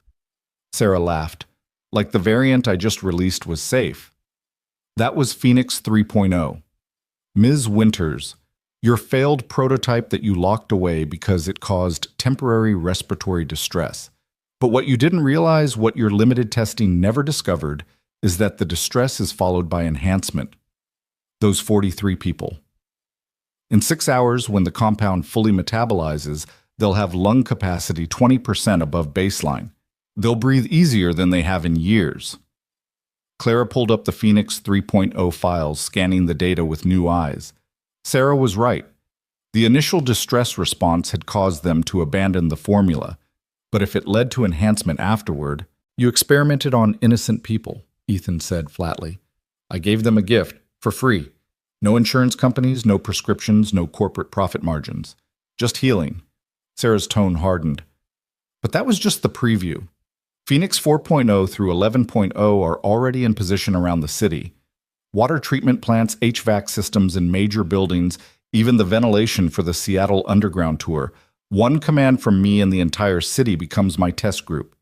That's terrorism, Diana said loudly enough for the phone to pick up. That's revolution, Sarah countered. But I'm not unreasonable. I'll give you a choice, Clara.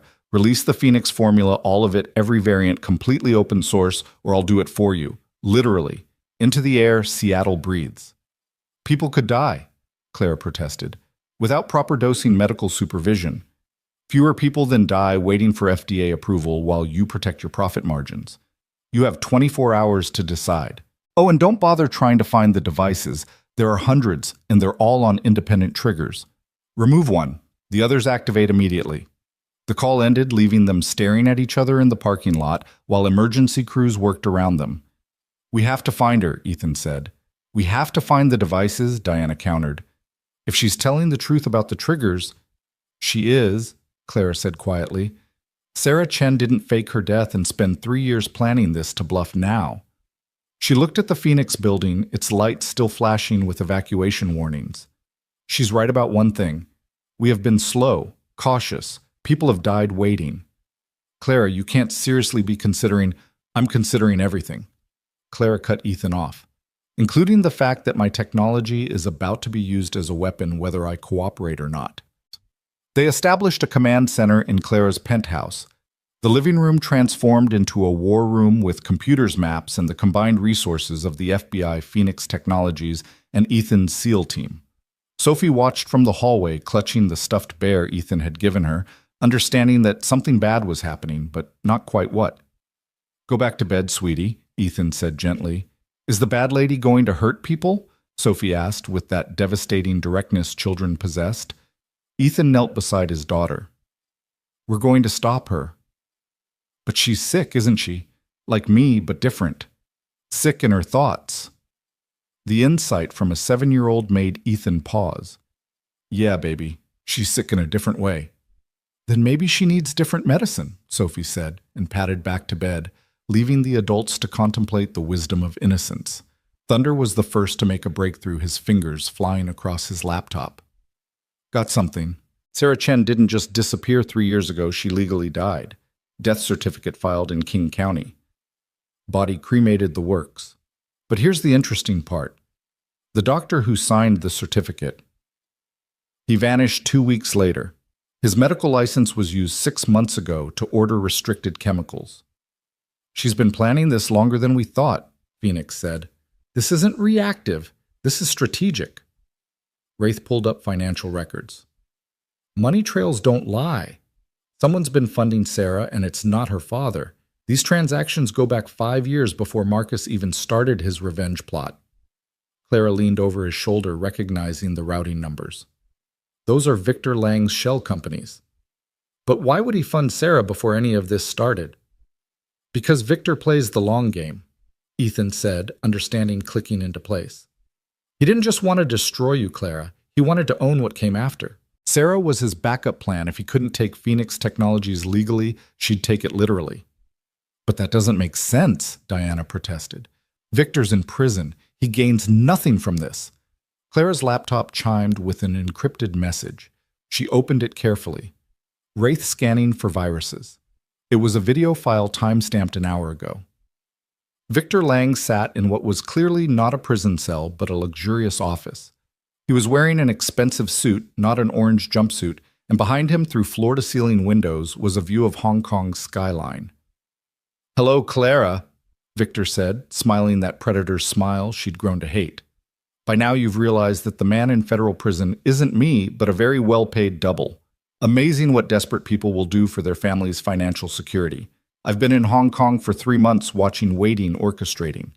Ethan's phone was already out calling his contact. The isolation order will be served on a man who looks like me but isn't me, Victor continued as if he could hear them. Sarah Chen is brilliant, isn't she? Wasted on her father's pedestrian revenge fantasies. I gave her purpose, resources, and most importantly, freedom to realize her vision. Which is, Clara asked the recording, though she knew it couldn't answer. But Victor had anticipated the question. To prove that the old order is obsolete. Corporations, governments, regulatory bodies, all the structures that slow progress and concentrate power. Sarah's going to democratize breathing, Clara. Force your hand to release what you've been hoarding. And when she does, when Phoenix Technologies' patents become worthless, I'll be there to build something new from the ashes. Again. The video ended with coordinates and a time midnight 12 hours away. He wants to meet, Clara said. It's a trap, Ethan, Diana, and Thunder said simultaneously. Of course it's a trap, but it's also our only lead to Sarah. Clara stood, decision made. I'm going. Not alone, Ethan said firmly. He'll expect you, any of you, but he won't expect this. She picked up her phone, scrolling to a contact she hadn't used in over a year. Marcus, it's Clara. We need to talk about your daughter. The Federal Holding Facility's visiting room was sterile and watched, but Marcus Chen looked like he'd aged a decade in the weeks since his arrest. When he saw Clara, his expression cycled through shame, anger, and finally settled on exhaustion. She's alive, Clara said without preamble. Sarah, she's alive, and she's about to do something terrible in your name. Marcus's face went white. That's impossible. I saw her body. I identified her. You saw what she wanted you to see, just like you showed us what we expected to see when you died. Clara slid the tablet across the table, showing him the security footage of Sarah in the Phoenix lab. She's been planning this for years, Marcus, using your grief, your anger as cover for her own agenda. Marcus stared at his daughter's image, tears streaming down his face. My God, what have I done? You can help us stop her. How I'm in here, she's out there, and clearly I never knew her at all. But you know how she thinks. You trained her, Marcus. All those years in the lab together, all those late nights discussing theory, you shaped her mind.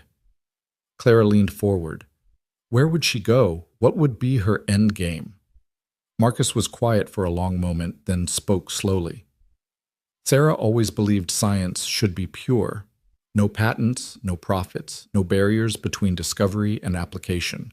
She wrote her undergraduate thesis on Jonas Salk refusing to patent the polio vaccine, said he was the last real scientist before everything became corporate. So this is ideological. For her, yes. For Victor Lang. It's just opportunity. Marcus met Clara's eyes. There's something else. Sarah has a condition, not asthma, but something similar, genetic, progressive. She's been searching for a cure her whole life, and when she found out about Phoenix, he trailed off, understanding dawning. She didn't fake her death to help me. She did it to steal time, to find a way to heal herself before her condition killed her. What condition? Pulmonary alveolar proteinosis. Rare, usually fatal by 30. She's 26 now. Marcus grabbed Clara's hands across the table, desperate. Clara, if she's releasing Phoenix variants into the air, she's not just testing them on the city. She's testing them on herself, looking for the one that will save her. Clara pulled her hands free, standing. Then we need to find her before she decides the whole city is worth sacrificing for her cure. Wait, Marcus called as she turned to leave. The place Victor specified, I know it. It's where I was supposed to meet Sarah 3 years ago, the night she died. She never showed, but Victor did. Said she'd overdosed, that Nathan was responsible. It's where he recruited me. Why there? Because it used to be a Prometheus Labs facility. Underground, abandoned, perfect for someone who needs specialized atmospheric controls to survive. Clara ran from the building, already calling Ethan. They had a location, but more importantly, they had understanding. Sarah Chen wasn't a terrorist or a revolutionary. She was a dying woman desperate enough to risk everything for a chance to breathe. The Prometheus facility sat beneath Pike Place Market, forgotten beneath the tourist foot traffic and fish-throwing vendors. The entrance was through a maintenance tunnel that hadn't been used since the 1960s, according to city records. But the dust had been disturbed recently, and someone had disabled the locks with surgical precision. Ethan led the team and Clara behind him, despite his protest, Diana and her FBI team holding the perimeter. The tunnel descended at a sharp angle, the air growing thicker, more processed with each step. They could hear the hum of industrial equipment, the kind used to maintain clean rooms and biological containment. Atmospheric processor. Wraith identified reading his instruments. She's got this whole place sealed and scrubbed. Air quality is actually better than outside. They found the first device 3 levels down, a metal canister connected to the building's ventilation system, ready to release its contents into Pike Place Market above. Phoenix examined it carefully. Timer shows 10 hours remaining. But look, he pointed to a secondary mechanism. Motion sensor. We move it, it triggers. Same with all of them, probably, Thunder said, mapping the facility on his tablet. I'm reading at least 30 devices throughout this complex, all networked. They kept descending following the lights and the increasingly clean air. The facility opened into a vast underground laboratory equipment that looked salvaged from Phoenix Technologies and Prometheus Labs arranged in a careful pattern. At the center, in a clean room behind glass walls, Sarah Chen worked at a computer terminal. She was smaller than Clara had expected, thin to the point of frailty with an oxygen cannula running to a tank beside her chair. When she turned to face them, Clara could see the family resemblance to Marcus, but also something else, the desperate brilliance of someone running out of time. "Miss Winters," Sarah said through the intercom, her voice slightly breathless. "Mr. Reed, I wasn't expecting you so soon." "It's over, Sarah," Diana called out, weapon drawn, but not aimed. "Disable the devices and come out." Sarah laughed, triggering a coughing fit that lasted 30 seconds. When she recovered, there was blood on the tissue she'd used. "Over Agent Cross, I'm dying. It's been over for me since I was diagnosed at 14. This is just the epilogue." "Your father thinks you're dead," Clara said, approaching the glass. "He's been destroying lives trying to avenge you." "My father was always too emotional, too focused on human connections instead of scientific truth." Sarah turned back to her computer. "Did you know your Phoenix formula is only 3 molecular adjustments away from curing my condition? 3 tiny changes and I could breathe normally, live normally, have a normal lifespan." "Then let us help you," Clara offered. "Disable the devices, work with us, and we'll find those 3 adjustments together." "Together," Sarah repeated mockingly. "Like you worked together with my father, using his ideas, his research, then pushing him aside when he became inconvenient. That's not what happened, isn't it?" Sarah pulled up files on her screen. "I have everything, Ms. Winters. Every email, every lab note, every stolen moment of inspiration that you claimed as your own. My father was weak accepting his role as your shadow. But I won't be anyone's shadow." She hit a key. An alarm started blaring throughout the facility. 9 hours early, but who's counting?" Sarah said, standing with effort. "The devices are activating. In 60 seconds, Seattle becomes the world's largest clinical trial." Ethan moved toward the glass, but Sarah held up a dead man's switch. "Break the seal on this room, and I release everything at once. No controlled dispersal, just 12 Phoenix variants flooding the air simultaneously. Most people will survive. Some won't. Do you want that on your conscience?" "You're bluffing," Diana said. "Agent Cross. I spent 3 years planning this. I faked my own death, manipulated my father, partnered with Victor Lang, and built all of this while dying by degrees. Do I strike you as someone who bluffs?" The countdown on her screen showed 45 seconds. "There has to be another way," Clara said desperately. "There is," Sarah replied. "You can watch. You can witness the democratization of health. No more patents, no more exclusivity, no more deciding who deserves to breathe based on their insurance coverage. The Phoenix formula belongs to everyone now." 30 seconds. Sophie's voice came through Ethan's earpiece. Thunder had patched her through from the penthouse. "Daddy! The sick lady needs different medicine, remember?" Ethan looked at Clara, something passing between them. "Sarah," he said, "you're right, you're dying. The Phoenix formula can't save you, but what if something else could—" 20 seconds. "Nothing else exists."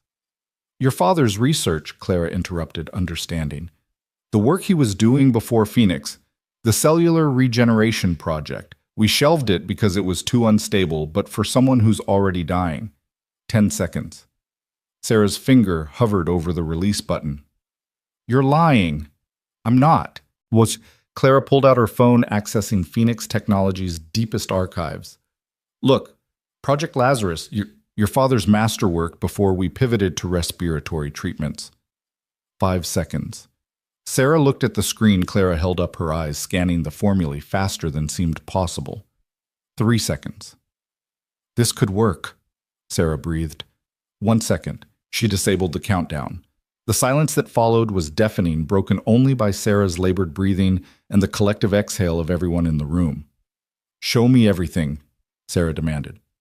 For the next hour, Clara and Sarah worked together, separated by glass, but united in purpose.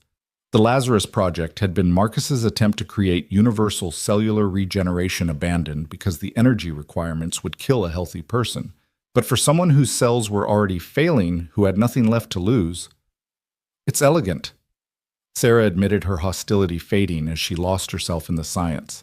Dangerous, probably fatal, but elegant. Probably fatal is better than certainly fatal, Clara pointed out. Sarah laughed, real humor this time. You sound like my father when he was young, when he still believed science could save everyone. It can't, Clara admitted. But maybe it can save you.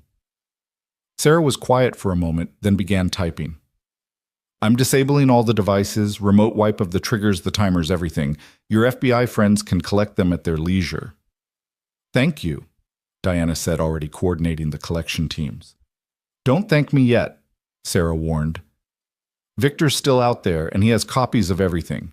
The Phoenix formula, the deployment methodology, all of it. He was using me, but I was using him too. I needed his resources, his connections. But now that I've failed, he'll find another way. Where is he? Ethan demanded. Hong Kong last I knew, but he has properties everywhere. Safe houses, bolt holes, entire identities waiting to be activated.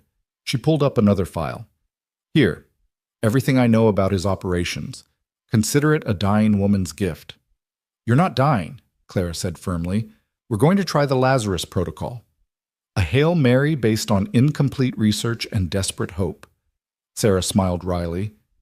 Very fitting, considering I named myself after Lazarus when I rose from the dead. The next 12 hours were a blur. Sarah was transferred to Phoenix Technologies' medical facility under heavy guard, though she was too weak to be a threat anymore. Marcus was brought in under federal supervision to consult. His daughter's condition had deteriorated faster than anyone expected, and his expertise was crucial. I'm sorry, Marcus said when he saw Sarah for the first time in 3 years. For what?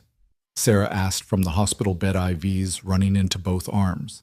For being human, for grieving, for being manipulated by someone better at the game than you. She reached out, taking his hand with what little strength she had. I'm the one who should apologize. I let you think I was dead. I let you suffer. Why, Marcus asked, tears flowing freely. Because I thought if you believed I was gone, you'd move on, find peace. I didn't expect you to seek revenge. She squeezed his hand weakly. I didn't know you loved me that much. Clara watched them from the observation room, Ethan beside her. Family, she said quietly. It makes us do terrible things. And beautiful things. Ethan countered, his arm around her shoulders. Sophie asked if she could meet Sarah when this is over. Said maybe they could be friends since they both have breathing problems. Your daughter is remarkable. She gets it from her father, Clara said, then blushed when Ethan looked at her in surprise. The courage, the compassion despite everything. Before Ethan could respond, alarms started blaring through the facility. Not medical alarms, security breaches. Thunder's voice came through the comms. We've got company. 3 helicopters, military grade, no identification. They're heading straight for us. Victor, Clara said, already moving. He's coming for Sarah. Or the formula. Or both. Not on my watch, Ethan said, his entire demeanor shifting to combat mode. Thunder, activate all defensive measures. Phoenix Wraith, gets Sarah and Marcus to the panic room. Reaper, you're with me on the roof. I'm coming too, Clara said. Clara, see. My building, my fight. She grabbed the emergency kit Ethan had insisted she keep in her office. Besides, someone needs to protect the servers. If Victor gets our research, he becomes the most dangerous man in the world, Ethan finished. All right, but you stay behind me. They moved through the building like a well-oiled machine, employees evacuating calmly thanks to the drills Ethan had implemented. By the time the helicopters arrived, the building was empty except for essential personnel. The first helicopter hovered over the landing pad, and Clara recognized the man rappelling down. Not Victor. He wouldn't dirty his hands personally, but Colonel James Crawford, dishonorably discharged ex-military, who'd become Victor's personal enforcer. Reed, Crawford called out, his team spreading out behind him. Been a while. Heard you went soft playing security guard. Crawford, Ethan replied, weapon steady. Heard you went mercenary. Killing for money now. Better than pretending to be something I'm not. Victor sends his regards, by the way. Says you can walk away from this. Take your kid and go. This isn't your fight. It became my fight when you threatened my daughter, Crawford smiled. Sophie, right pretty name. Be a shame if something happened to her while Daddy was playing hero. The threat was a mistake. Ethan didn't respond with words. He moved faster than Crawford expected. The first shot was non-lethal, a rubber bullet that knocked Crawford's weapon away. The second was a tranquilizer dart that dropped him before he could reach his backup piece. The mercenaries opened fire, but Ethan and Clara were already behind cover. Reaper appeared on their flank, his sniper rifle picking off targets with precision. Thunder and Phoenix emerged from the stairwell, catching the mercenaries in a crossfire. It was over in minutes, but Clara knew this was just the first wave. Victor didn't give up easily. Her phone rang. Victor's face appeared on the screen, still in his Hong Kong office, but looking less composed than before. Impressive, he said, but ultimately futile. I have more men, more resources, more time. You're defending a fixed position against an enemy with unlimited assets. How long before you make a mistake? Long enough for this to reach every major news outlet in the world, Claire replied, holding up a tablet showing an upload in progress. Your location, your fake identity, your criminal network, everything Sarah gave us. In 30 seconds, you become the most wanted man on the planet. Victor's composure finally cracked. You wouldn't. The chaos would be temporary. Justice, however, would be permanent. Stop the upload. We can negotiate. No more negotiations, no more games. You're done, Victor. The upload completed, and within minutes, Clara could see the effects.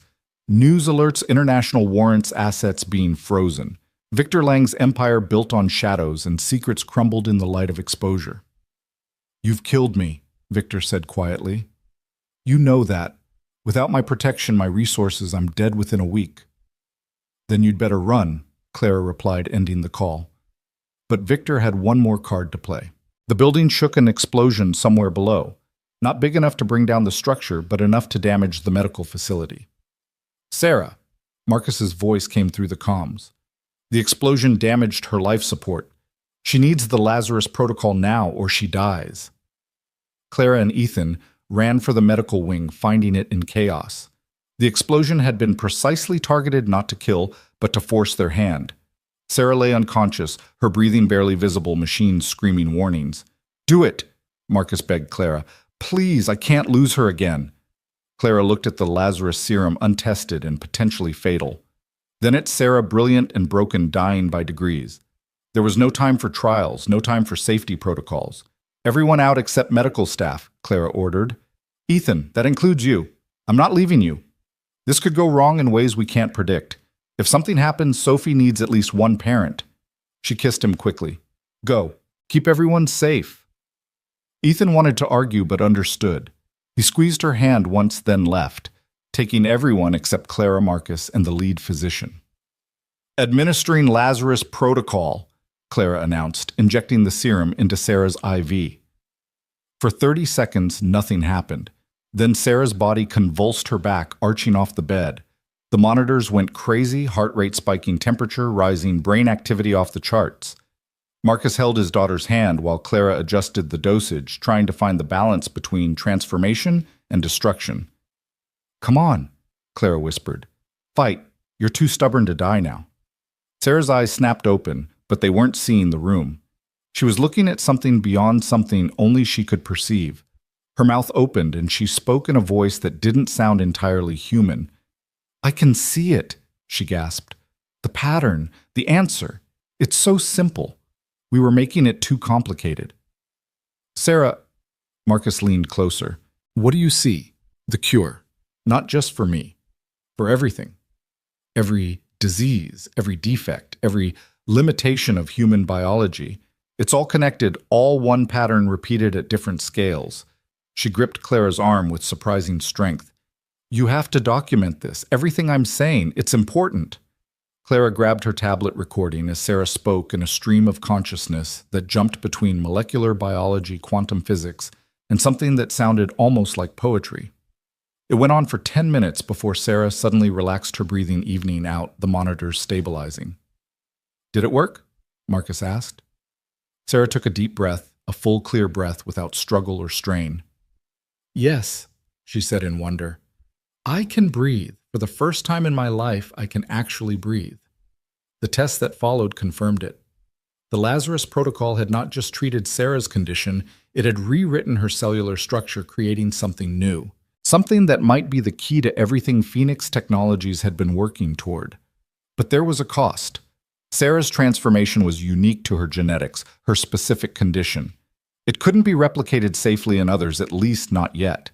And the energy requirement had aged her. She looked 10 years older, though she claimed she'd never felt younger. The transformation had left Sarah Chen looking like a different person, her features sharper, her eyes holding a depth that seemed to see through reality itself. She sat in the observation room 3 days later, breathing without assistance for the first time since childhood, while teams of scientists studied her cellular structure with barely contained excitement. It's not just the lung tissue, Dr. Patricia Huang explained to Clara, pulling up the latest scans. Every cell in her body has been fundamentally altered. The telomeres are actually lengthening, the mitochondria are producing energy at rates we've never seen. She's not just cured, she's evolved. Clara watched Sarah through the glass, noting how the woman's fingers moved across the tablet she'd been given, equations flowing faster than any normal person could write. And it can't be replicated. Not safely. The energy requirement alone would kill 99% of test subjects. Sarah survived because her body was already failing, creating a unique environment for the transformation. Patricia hesitated. But Clara, what she's producing, these formulas, these insights, they could change everything. She's solving problems we didn't even know how to approach. Through the intercom, Sarah's voice carried a strange resonance. I can hear you discussing me. The transformation enhanced more than just my lungs. Every sense is sharper, every thought clearer. It's overwhelming and exhilarating simultaneously. Clara entered the observation room, sitting across from the woman who'd nearly terrorized Seattle. How do you feel? Like I'm seeing color for the first time after a lifetime of grayscale, Sarah replied. But also like I'm losing something, my humanity perhaps. The concerns that used to drive me, fear, anger, desperation, they seem so small now. That sounds lonely. Sarah smiled, an expression that looked almost alien on her transformed features. It is, but it's also necessary. Someone needs to see beyond human limitations to solve human problems. She pulled up a complex molecular diagram on her tablet. This is what Phoenix Technologies should be working on. Not just treating symptoms, but rewriting the human genome to eliminate disease entirely. That's playing God, Clara said carefully. No, that's playing human at the level we were meant to. Evolution is too slow for the challenges we face. Climate change, pandemics, the diseases we create through our own pollution, we need to adapt faster than nature allows. Before Clara could respond, Ethan's voice crackled through her earpiece. We have a problem. Victor's been spotted in Seattle. Clara stood abruptly. That's impossible. Every agency in the world is hunting him. Nevertheless, facial recognition just picked him up entering the old Prometheus facility, the one Sarah was using. He's alone and he's carrying something. Sarah's enhanced hearing had caught the conversation. He's going for my backup drives. I kept copies of everything there, not just the Phoenix formula, but the deployment system, the aerosol vectors, everything he'd need to start over somewhere else.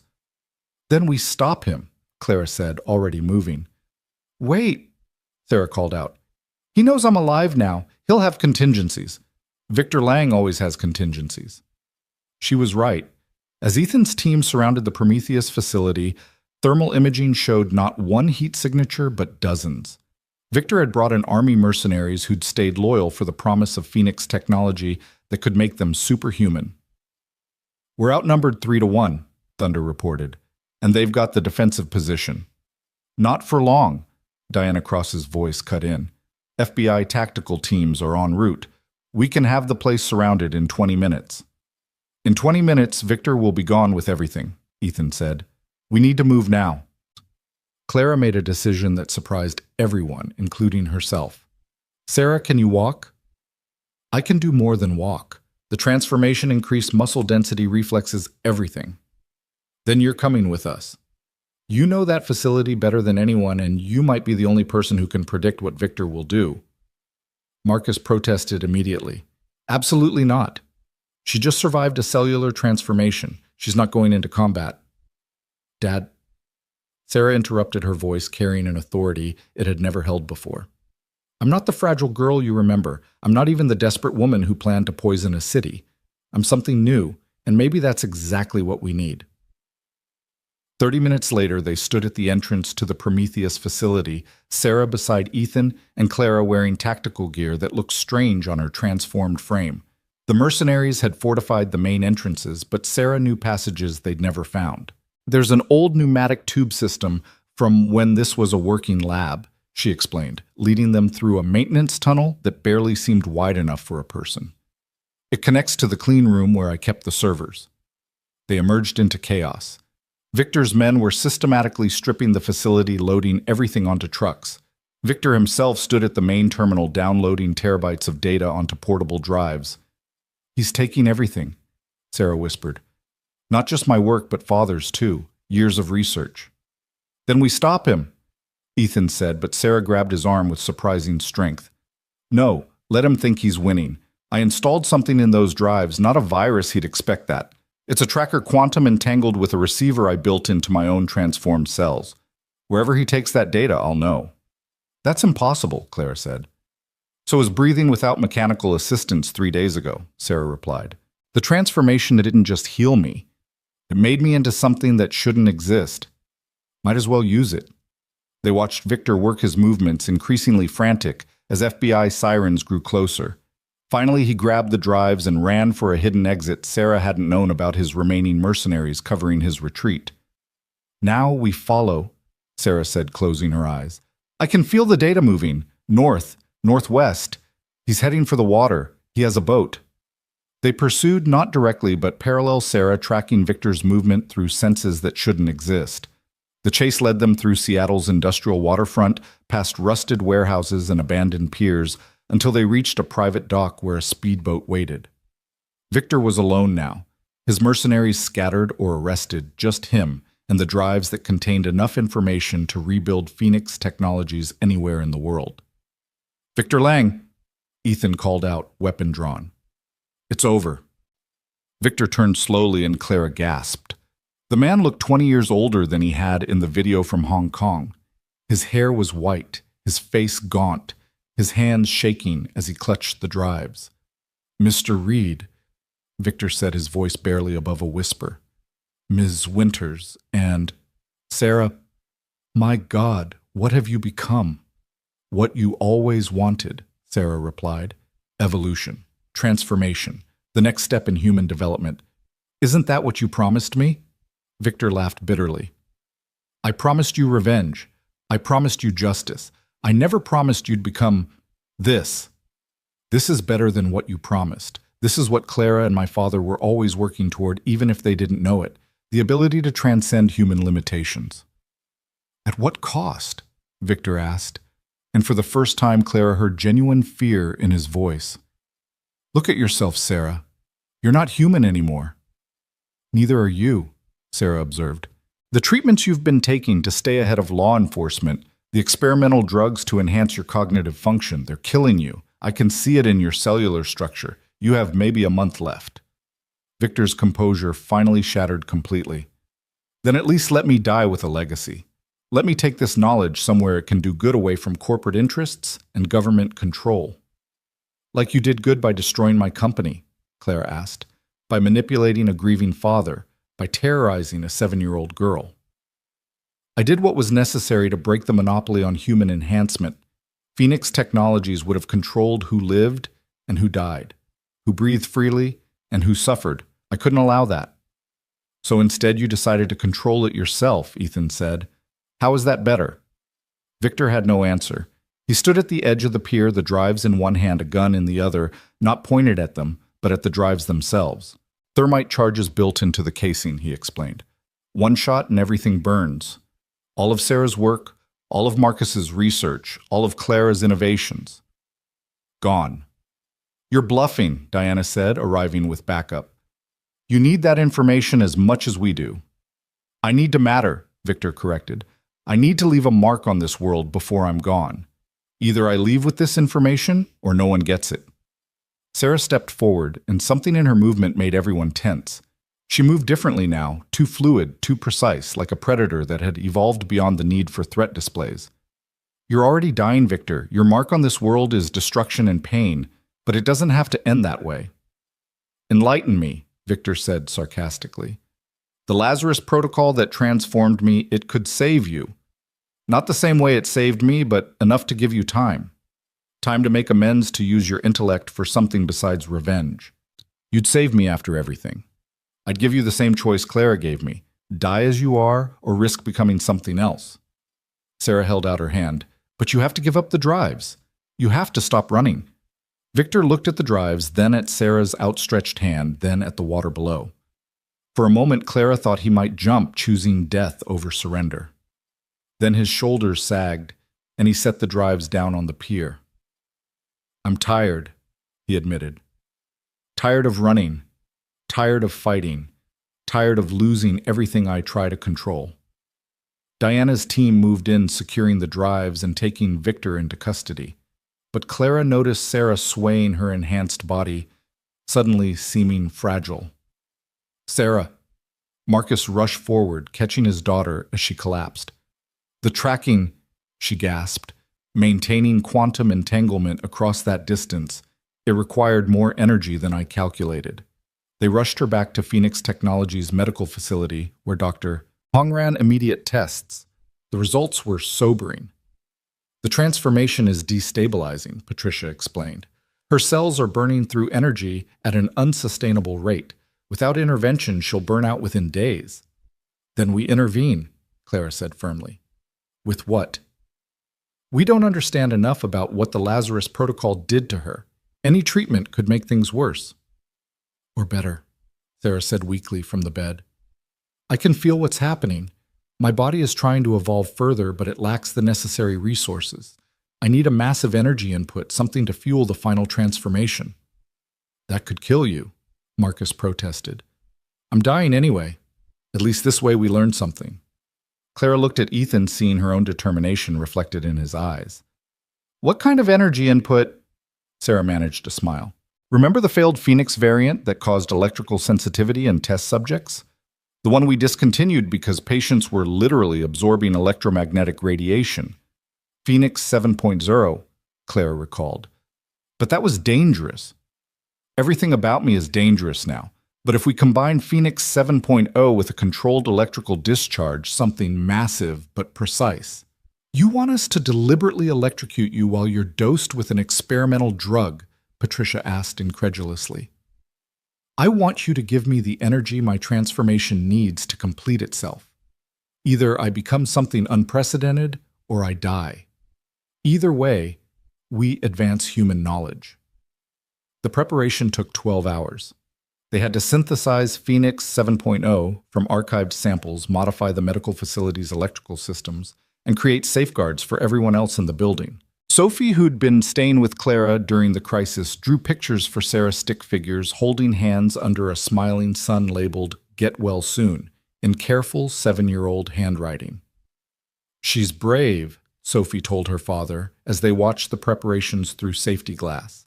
Scared, but brave. Like you when you saved Clara. Ethan hugged his daughter closer. Sometimes being brave is the only choice we have. Victor Lang, now in federal custody, but permitted to observe due to his unique insights, watched with an expression Clara couldn't read. You're really going to do this, risk everything on an untested theory? Like you risked everything on revenge, Clara shot back. I suppose I deserve that. He was quiet for a moment, then added, For what it's worth, the Sarah Chen I recruited 3 years ago wouldn't have had the courage for this. Whatever else the transformation did, it gave her something she never had before: hope. The procedure began at midnight. Sarah lay in an isolation chamber, Phoenix 7.0 flowing through her veins while massive capacitors charged around her. Marcus stood at the observation window, his hand pressed against the glass, whispering prayers in languages Clara didn't recognize. Energy at 50%, Thunder reported from the control station. Sarah's eyes were closed, but her voice came through the intercom steady, despite everything. I can feel it building. Every cell is anticipating this. It's like my body knows what's coming. 75%, Thunder continued. Sarah said suddenly. If this works, if I become what I think I might, promise me something. What? Don't let them weaponize me. Don't let me become another tool for control or power. Let me be what Phoenix Technologies was supposed to be, hope for healing. I promise, Clara said. 100%, Thunder announced. Discharge on your command. Clara looked at Sarah one more time, this brilliant, broken, transforming woman who'd gone from enemy to ally to something beyond category. Do it, she ordered. The discharge was blinding, every light in the building flickering as massive amounts of electricity coursed through Sarah's body. The Phoenix 7.0 in her system acted like a conductor, channeling the energy into every cell, every molecule, every atom of her being. For 10 seconds, it felt like hours. Sarah Chen ceased to exist as anything recognizable as human. She became pure energy, a being of light and possibility, her form shifting between states of matter in ways that shouldn't be possible. Then, as suddenly as it began, it was over. Sarah lay still in the chamber, unchanged to the naked eye, but radiating something that made everyone step back instinctively. She opened her eyes, and they weren't eyes anymore. They were windows to something vast and incomprehensible. I understand now, she said, her voice harmonizing with itself in impossible ways. Everything. The pattern behind patterns. The code that writes reality itself. She sat up, moving without moving, somehow being in multiple positions simultaneously before settling into one. The transformation is complete. I'm not human anymore, but I'm not inhuman either. I'm what humanity could become if we're brave enough. What are you? Marcus asked, tears streaming down his face. Sarah smiled, and it was both alien and absolutely her daughter. I'm potential dad. I'm the bridge between what we are and what we could be. She stood, and as she did, the monitoring equipment throughout the room began displaying impossible readings. Her cellular structure was in constant flux, adapting to each moment, each need. When she breathed, the air itself seemed to purify around her. The Phoenix formula, she said, turning to Clara. I can see what it was always meant to be. Not just treatment, but transformation. Not just healing, but evolution. May I... She reached out, not physically, but somehow, and Clara felt knowledge flowing into her mind. Formulas, processes, applications she'd never imagined. It was overwhelming and exhilarating, like seeing the universe's source code. This is what Phoenix Technologies should become, Sarah said. Not a company that owns transformation, but one that guides it.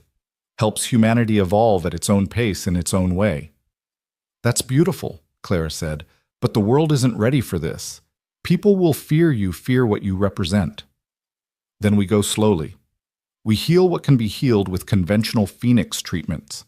We save lives like Sophie's, and gradually, carefully, we introduce the possibility of more. Sarah looked at Victor through the observation window. Even for those who've lost their way. Victor, watching this unprecedented transformation, seemed to age another decade in minutes.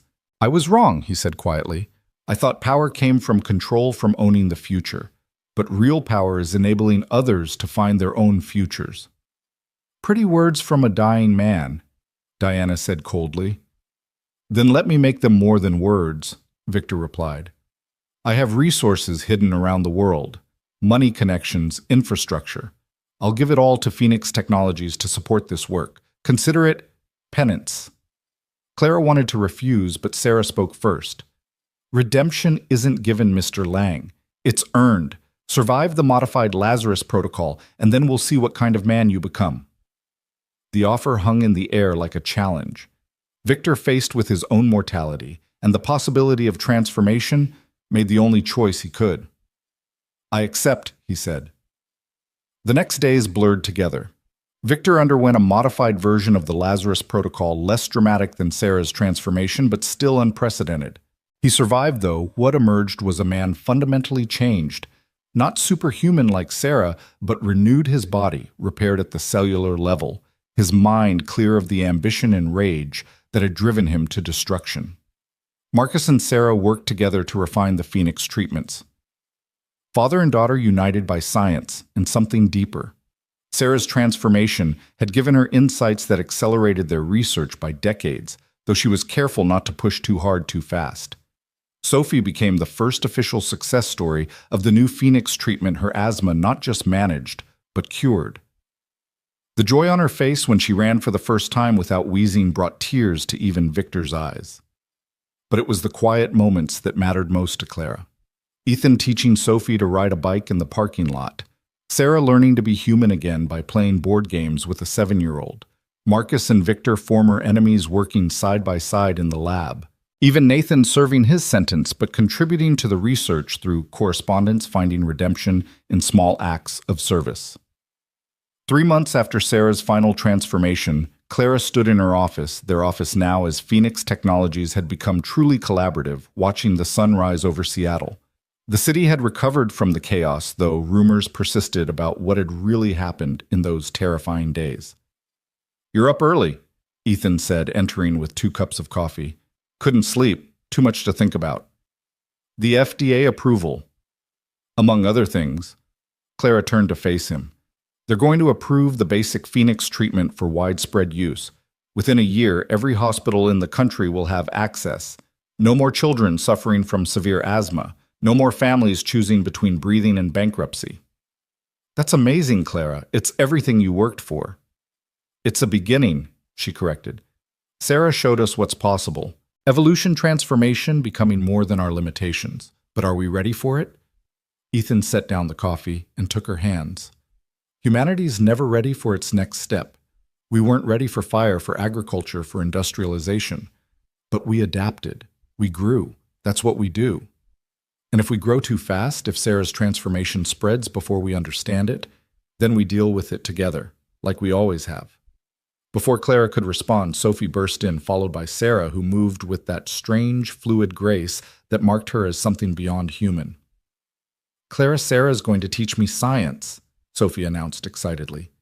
"She says I could be a scientist like you and her and Grandpa Marcus." "Grandpa?" Clara looked at Ethan in surprise. He shrugged, smiling. "She started calling him that last week. Marcus nearly cried." Sarah knelt beside Sophie, her transformed features softening with genuine affection. "Everyone can be a scientist, Sophie. It just means asking questions and not being afraid of the answers. Even if the answers are scary. Especially then. That's when we learn the most." Sophie considered this with 7-year-old seriousness, then asked, "Are you scared of what you became?" Sarah was quiet for a moment, her enhanced perception probably seeing layers of meaning in the child's simple question. "Sometimes, but then I remember that butterflies are probably scared when they emerge from cocoons. Change is always frightening, but it's also how we become who we're meant to be." "I want to be a butterfly," Sophie declared. "You already are," Sarah replied. "You transform from someone who couldn't breathe to someone who can run and play. That's its own kind of metamorphosis." Clara watched this interaction, seeing the future taking shape, not in grand gestures or dramatic confrontations, but in small moments of connection and understanding. Phoenix Technologies had started as her dream of healing, become a battleground for control, and was now transforming into something neither she nor Victor nor anyone had envisioned, a bridge to humanity's next chapter. "There's something else," Ethan said quietly, pulling Clara aside. "Diana called. They found more of Victor's hidden labs. Apparently he was funding dozens of research projects around the world, all focused on human enhancement. Is that a problem?" "Could be. Most of the researchers have agreed to work with Phoenix Technologies, but some have gone dark, taken their research and disappeared." Clara sighed. "So it's not over." "It's never over. There will always be someone who wants to use this technology for power instead of healing, but that's why we keep working, keep watching, keep protecting what we've built." Ethan pulled out a small velvet box, dropping to one knee right there in the office. "Clara Winters, you saved my daughter's life. You gave me purpose beyond survival. You showed me that building something is harder and more rewarding than destroying it." "Will you marry me?" Sophie squealed in delight. Sarah smiled with that otherworldly knowing. Even Marcus, who'd been quietly entering with morning reports, stopped in the doorway, his face bright with joy. "Yes," Clara said, not needing to think. "Yes, of course." As Ethan slipped the ring on her finger, a simple band with a small stone that somehow caught light like Sarah's transformed eyes, Clara realized this was what Phoenix Technologies had always been about. Not just the technology or the treatments, or even the evolution of humanity. It was about connection, about finding family in unexpected places, about choosing to build rather than destroy, to heal rather than hurt, to transform rather than remain static. "We should celebrate," Marcus suggested. "Breakfast, my treat." "Can we have pancakes?" Sophie asked hopefully. "Pancakes it is," Clara agreed, taking Ethan's hand. As they prepared to leave, Sarah remained by the window, watching the city wake up. "It's beginning," she said softly. "The change.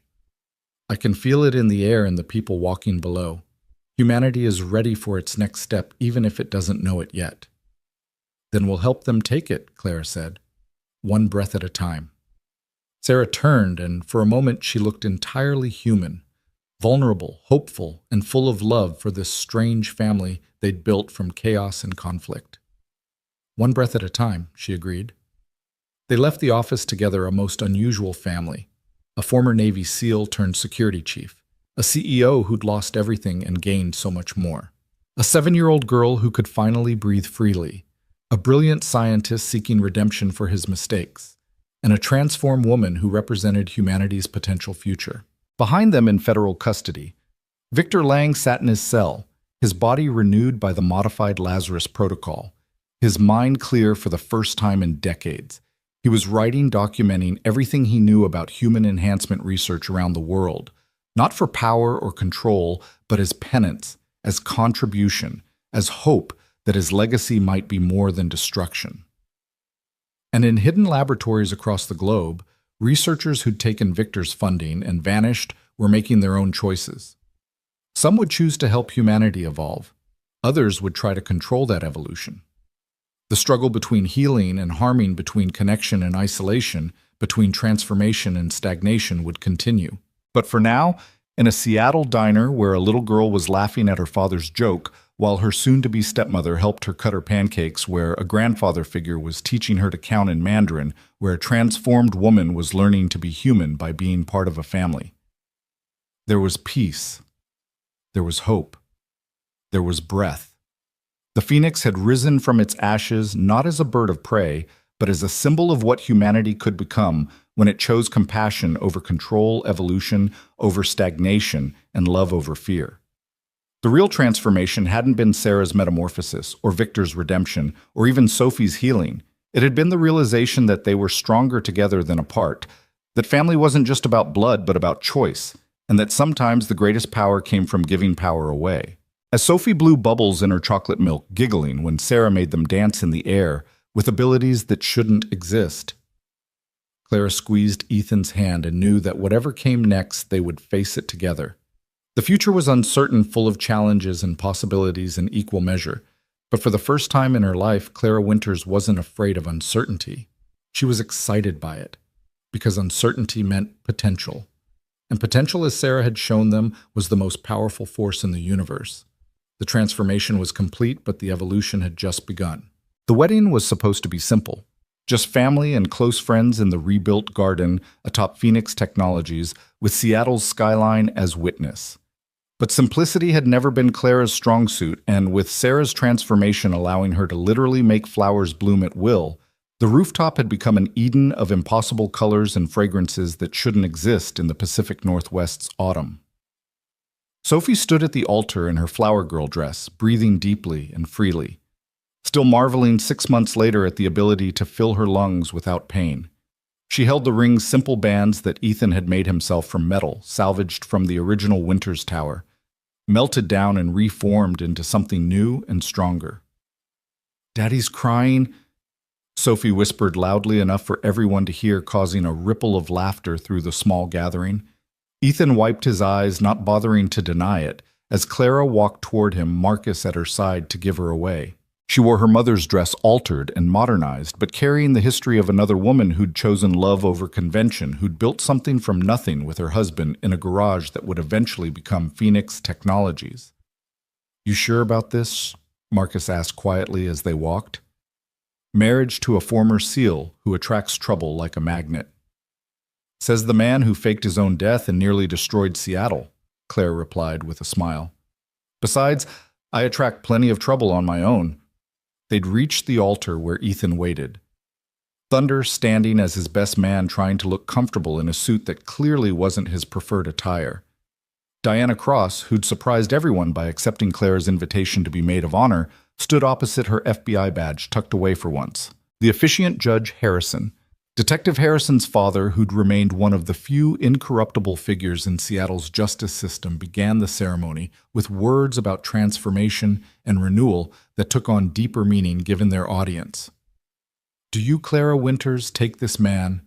The window behind them exploded. Ethan moved before the glass finished falling, pulling Clara down and shielding her with his body as tactical smoke grenades rolled across the rooftop garden. Sophie screamed, but Thunder already had her carrying her to safety behind the reinforced planters Ethan had insisted on installing. Through the smoke came figures in full tactical gear moving with military precision. Not mercenaries. This time, these were professionals government trained, their movements too coordinated for hired guns. "Nobody move." The lead figure commanded weapon trained on Sarah, who stood perfectly still. Her transformed body probably capable of things that would terrify them if they knew. "Dr. Sarah Chen, by order of the Department of Enhanced Individuals, you're under arrest." "The Department of what?" Clara demanded, standing despite Ethan's attempt to keep her down. The tactical team's leader pulled off his helmet, revealing a face Clara recognized from news reports: General Patricia Huckle Hawkins, the president's special advisor on emerging threats. "The world has been watching Miss Winters," Hawkins said, her weapon never wavering from Sarah. "A human being transformed into something beyond classification, able to manipulate matter at the molecular level, possessing knowledge that could destabilize every government on Earth. Did you really think we'd just let her walk free?" "I'm not a weapon," Sarah said, her voice carrying that strange, harmonic quality it had developed since the transformation. "I'm not a threat. You're an unknown variable with the power to rewrite reality itself. That makes you the very definition of a threat." Hawkins gestured, and her team moved to surround Sarah. "Come quietly, and no one gets hurt." "No," Sophie said, breaking free from Thunder's protective hold and running to stand in front of Sarah. "You can't take her. She's family." "Sophie, get back," Ethan ordered, but his daughter stood firm, 7 years old and fierce with protective love. "She saved me," Sophie said to General Hawkins. "She taught me science and showed me how butterflies aren't scared of changing, and she makes the flowers dance when I'm sad. You can't take family away. It's not fair." Something in Hawkins' expression flickered. Perhaps she had children of her own, but her weapon remained steady. "I'm sorry, little one, but this is a matter of national security." "Actually," Victor Lang said, stepping out from behind the destroyed window frame, "it's a matter of international security." Everyone froze. Victor looked different than he had even a week ago. The Lazarus Protocol continuing to refine his cellular structure, making him appear younger, but somehow ancient, as if he'd lived multiple lifetimes and remembered them all. "Mr. Lang, you're supposed to be in federal custody," Diana said, her hand moving to where her service weapon would normally be. "I was, until about an hour ago when General Hawkins here arranged for my release." He smiled, but it wasn't the predatory expression Clara remembered. This was sadder, more knowing. "You see, the government needs someone who understands enhancement technology, someone who's been funding research into human evolution for the past decade.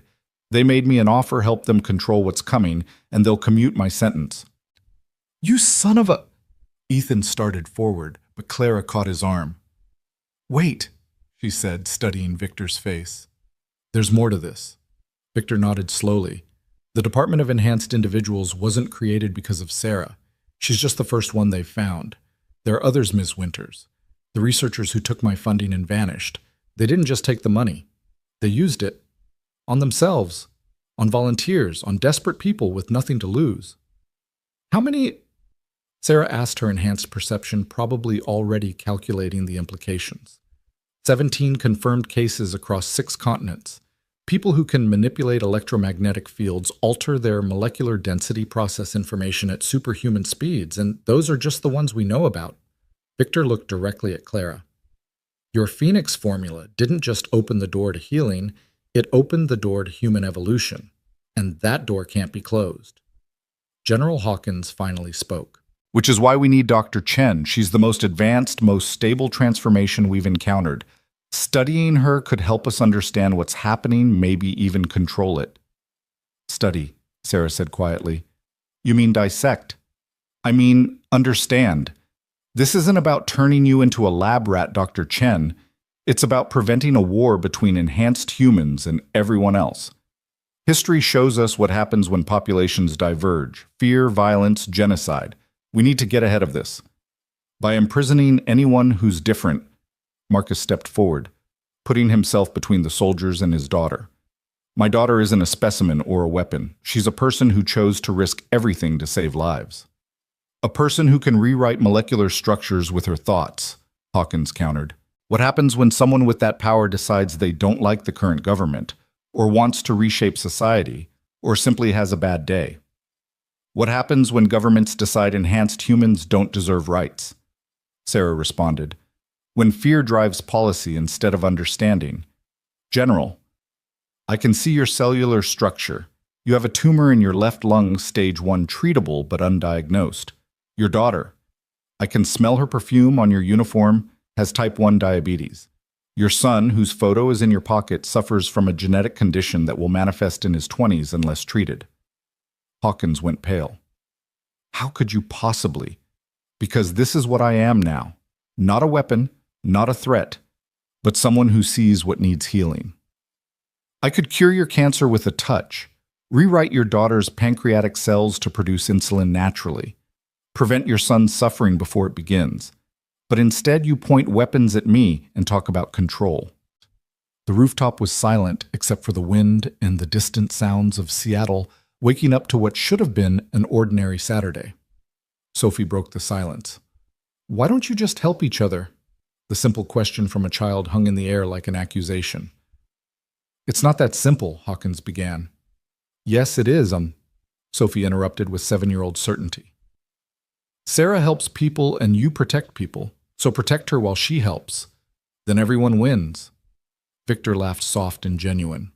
Out of the mouths of babes. He looked at Hawkins. The girl has a point. What if instead of containment we offered cooperation? Elaborate, Hawkins said, though her weapon hadn't lowered. Phoenix Technologies becomes the official research center for enhanced individuals. Dr. Chen leads the program developing protocols for safe transformation, teaching others to control their abilities, ensuring that enhancement serves humanity rather than destroying it. Victor gestured to the assembled group. You have the perfect team. Claire's business acumen and ethical framework, Ethan's military experience and protective instincts, Marcus's scientific brilliance, my resources and, dare I say, reformed perspective, even Agent Cross's law enforcement connections. And Sarah, Claire asked. Sarah becomes what she was always meant to be, a bridge between what humanity was and what it's becoming. Victor met Sarah's transformed eyes, not hidden away in a government facility, but working openly, transparently, helping the world adjust to its new reality. That's asking us to trust the woman who nearly poisoned Seattle, Hawkins pointed out.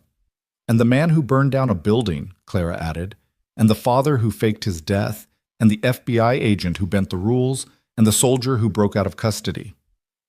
We're all broken, General, but broken things, when properly mended, are often stronger than they were before. Sarah stepped forward, gently moving Sophie behind her.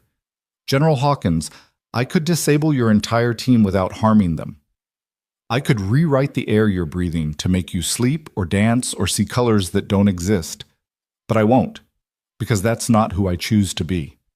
She held out her hand, palm up, and a flower grew from nothing, not an illusion or trick, but actual matter coalescing from air and dust and possibility into a perfect white rose. This is what I choose to do with my power, Sarah said, offering the rose to Hawkins. Create, not destroy. Heal, not harm. But I can't do it from a cell, and I can't do it alone.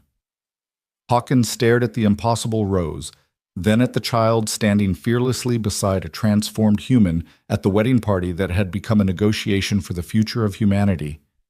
If we do this, she said slowly, there would be conditions, oversight, protocols, regular reports to the department. Agreed, Clara said immediately. And all enhanced individuals would need to register, undergo evaluation, receive training in controlling their abilities. As long as their rights are protected, Diana added, her FBI training kicking in. Due process, legal representation, no indefinite detention. And Sophie gets to be in the junior scientist program, Sophie added, causing nervous laughter from everyone except Hawkins, who finally smiled. I think that can be arranged, the general said, finally lowering her weapon. Her team followed suit, the tension on the rooftop easing but not disappearing entirely. So, Judge Harrison said, clearing his throat, should I continue with the ceremony, or has the moment passed? Clara looked at her wedding dress torn from diving for cover, covered in dust and debris. Ethan's suit was similarly destroyed, and most of the guests looked like they'd been through a war zone, which technically they had. Perfect, she said, taking Ethan's hand. This is exactly the kind of wedding we deserve. Complicated, dangerous, and ultimately about choosing hope over fear. The ceremony resumed, though, now, with General Hawkins and her tactical team as unexpected guests. Sophie insisted they stay for the reception, which had to be moved inside due to the destroyed windows, but which somehow became more meaningful for its imperfection. Sarah danced with Sophie, the little girl, standing on the transformed woman's feet, as they moved to music only they could hear. Marcus and Victor, former enemies, discussed the ethical implications of human enhancement over scotch that Victor had somehow procured despite being in federal custody hours earlier.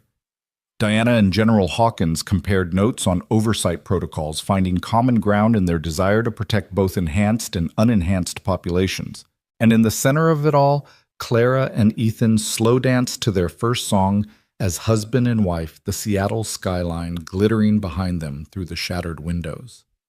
This isn't how I imagined our wedding, Ethan said quietly. Disappointed? Never.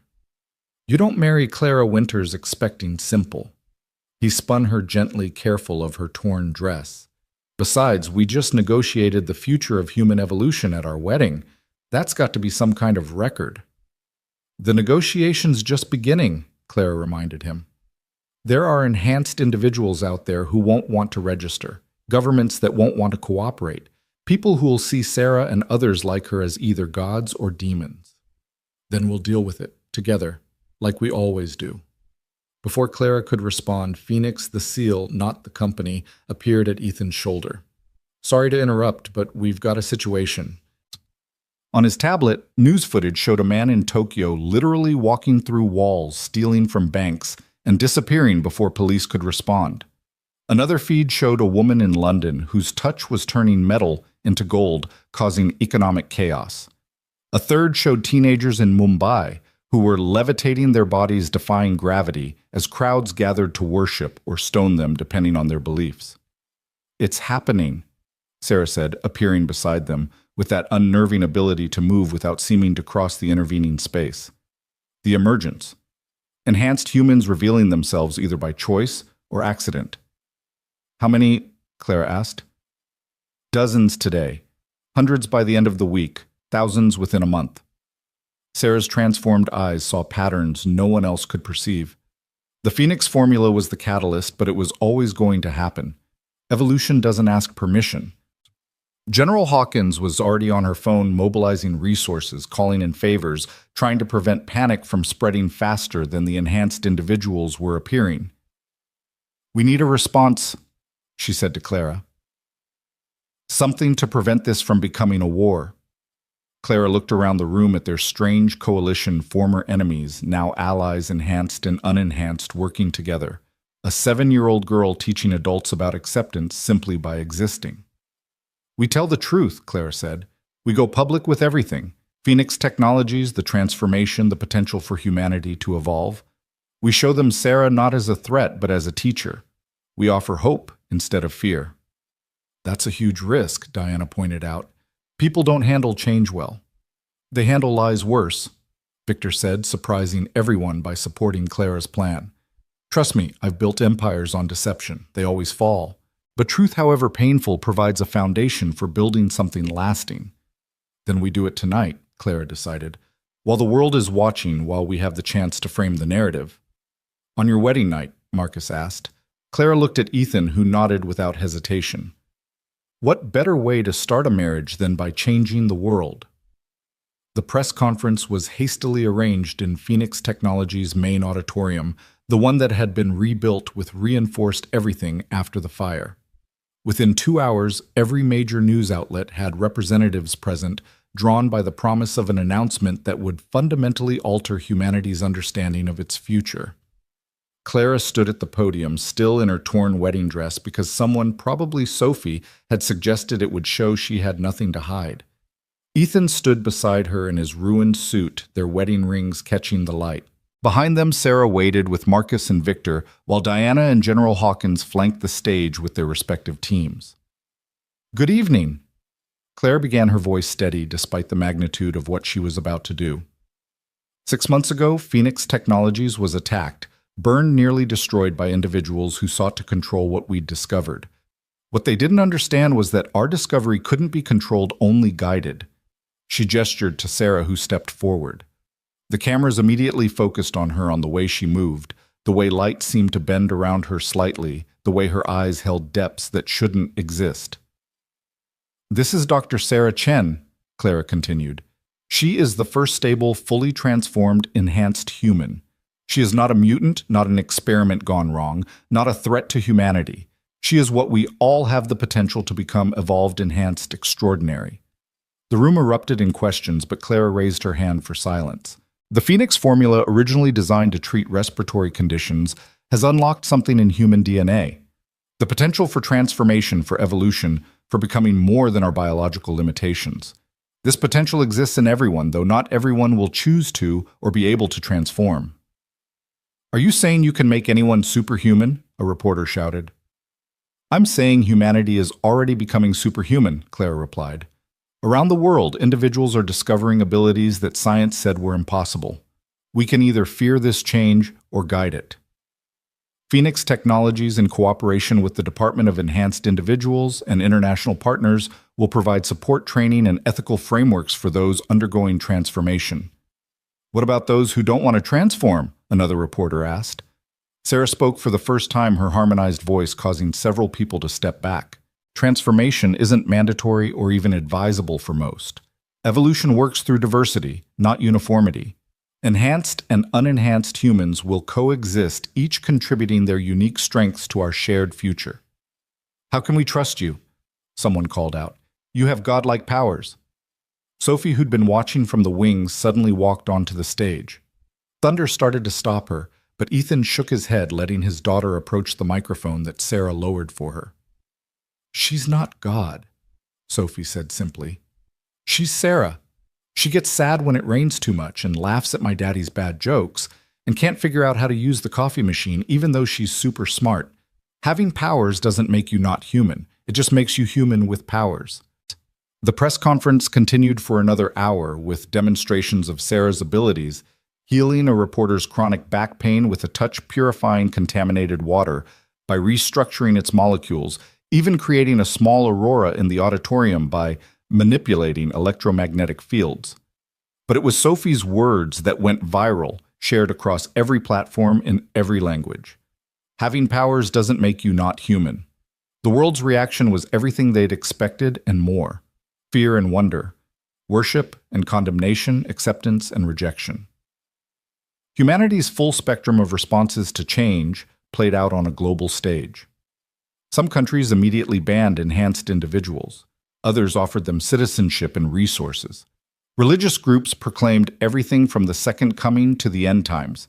Scientists demanded access to study the phenomenon. Military organizations tried to recruit enhanced individuals for their own purposes.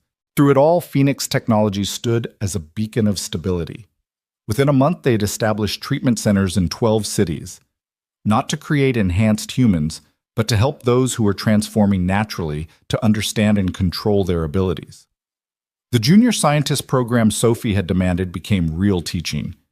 Children enhanced and unenhanced alike, to see differences as opportunities for learning rather than reasons for fear. Marcus and Victor. Their past sins not forgotten, but transformed into purpose, led research into safe transformation protocols, ensuring that those who chose enhancement did so with full knowledge of the risks and benefits. Diana created a new division within the FBI specifically trained to work with enhanced individuals protecting their rights while ensuring public safety. General Hawkins, whose cancer Sarah had cured with a touch that rewrote her cellular structure, became an advocate for integration rather than segregation, using her military connections to prevent the feared war between enhanced and unenhanced humans. But it was the small victories that mattered most. A young boy in Detroit, who could generate electricity, learned to power his family's home during outages instead of fearing his ability. A woman in Paris, whose empathic abilities had driven her to isolation, found peace helping others process trauma. A grandfather in Beijing, who developed the ability to see through solid objects, became the world's best search and rescue operator.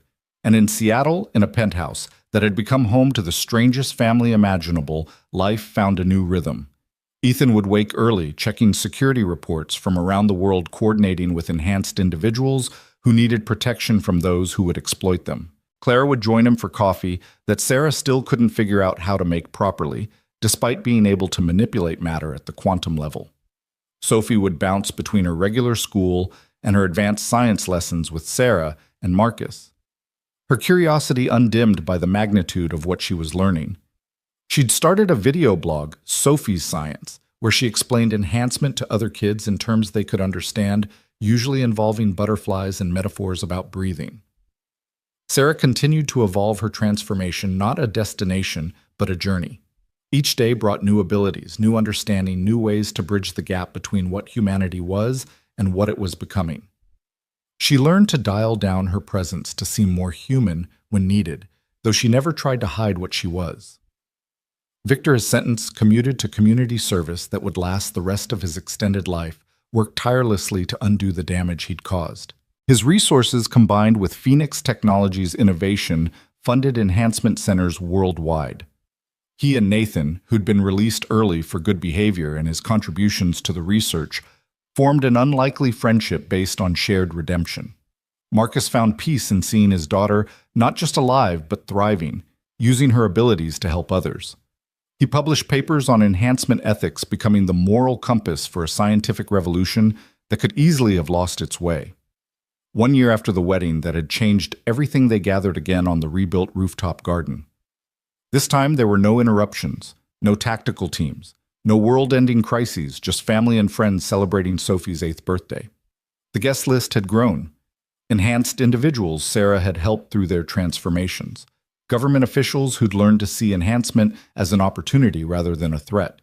Scientists from around the world working to understand humanity's new chapter. Even some former enemies who'd chosen reconciliation over continued conflict.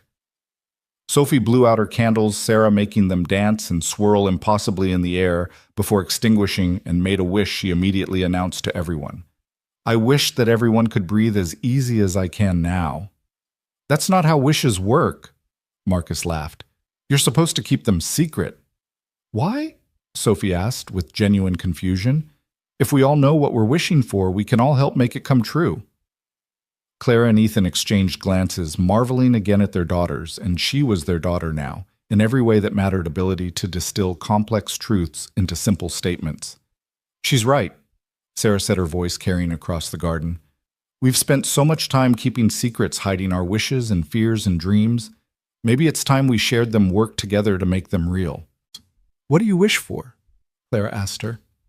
Sarah was quiet for a moment, her transformed eyes seeing possibilities that stretched beyond normal perception. "I wish to remain human enough to remember why this matters. Power without purpose is just destruction waiting to happen. But purpose without power is just dreams dying slowly." She looked at each of them in turn. "You all keep me grounded, remind me why I chose transformation, not for power, but for the ability to help others transform." "Pretty heavy for a birthday party," Ethan said, but his tone was gentle. Every day is heavy when you're reshaping humanity, Victor added, raising his glass of Sophie's favorite pink lemonade. But that doesn't mean we can't celebrate the small victories along the way. Like what? Sophie asked. Like a little girl who couldn't breathe now blowing out birthday candles. Like a building that burned down now standing taller than before. Like enemies becoming family. Like Daddy not crying this time, Sophie interrupted, pointing at Ethan, who was definitely not crying, just had something in his eye. The party continued into the evening, enhanced and unenhanced individuals mingling freely. Children playing games where floating was cheating, but only if you got caught, adults discussing the future with hope rather than fear. As the sun set over Seattle, painting the sky in impossible colors that Sarah might or might not have been enhancing, Clara stood with her strange, wonderful, transformed family. Was this what you imagined when you started Phoenix Technologies? Ethan asked, his arm around her waist. I imagined helping people breathe, Clara replied. I never imagined teaching humanity to fly. Flying is just breathing with style, Sophie announced, demonstrating by taking a running leap that Sarah caught with a gentle manipulation of air pressure, letting the girl float for a moment before setting her down. We should probably discuss the ethics of using enhancement for entertainment, Marcus said, but he was smiling. Tomorrow, Clara said firmly. Tonight, we're just a family celebrating. And they were. Not the family any of them had planned or expected, but the one they'd chosen and fought for and built from the ashes of their old lives. The Phoenix had risen not once, but again and again each time, becoming something new, something stronger, something more beautiful for having been broken. As Sophie ran through the garden, truly breathing free, chasing fireflies that Sarah made dance in impossible patterns, while Ethan and Clara watched with hearts full of love and hope, the future stretched before them, uncertain, challenging, but bright with the promise of transformation. Humanity was evolving not through force or fear, but through choice and compassion, guided by those who'd learned that the greatest power wasn't in controlling change, but in helping others through it. The war between enhanced and unenhanced that everyone had feared never came. Instead, there was integration, understanding, and growth. Not without problems, not without setbacks, but with the determination to keep moving forward, keep evolving, keep breathing. And in a small corner of Seattle, in a building that had risen from ashes, a family that shouldn't exist by any normal measure continued to prove that normal was just another word for not yet transformed. The story that had begun with fire and fear, with a maintenance man pulling a CEO from a burning building, had become something neither of them could have imagined. A love story, yes, but also a transformation story not just of individuals, but of humanity itself. Sophie had been right from the beginning. They all just needed different medicine, and they'd found it in each other.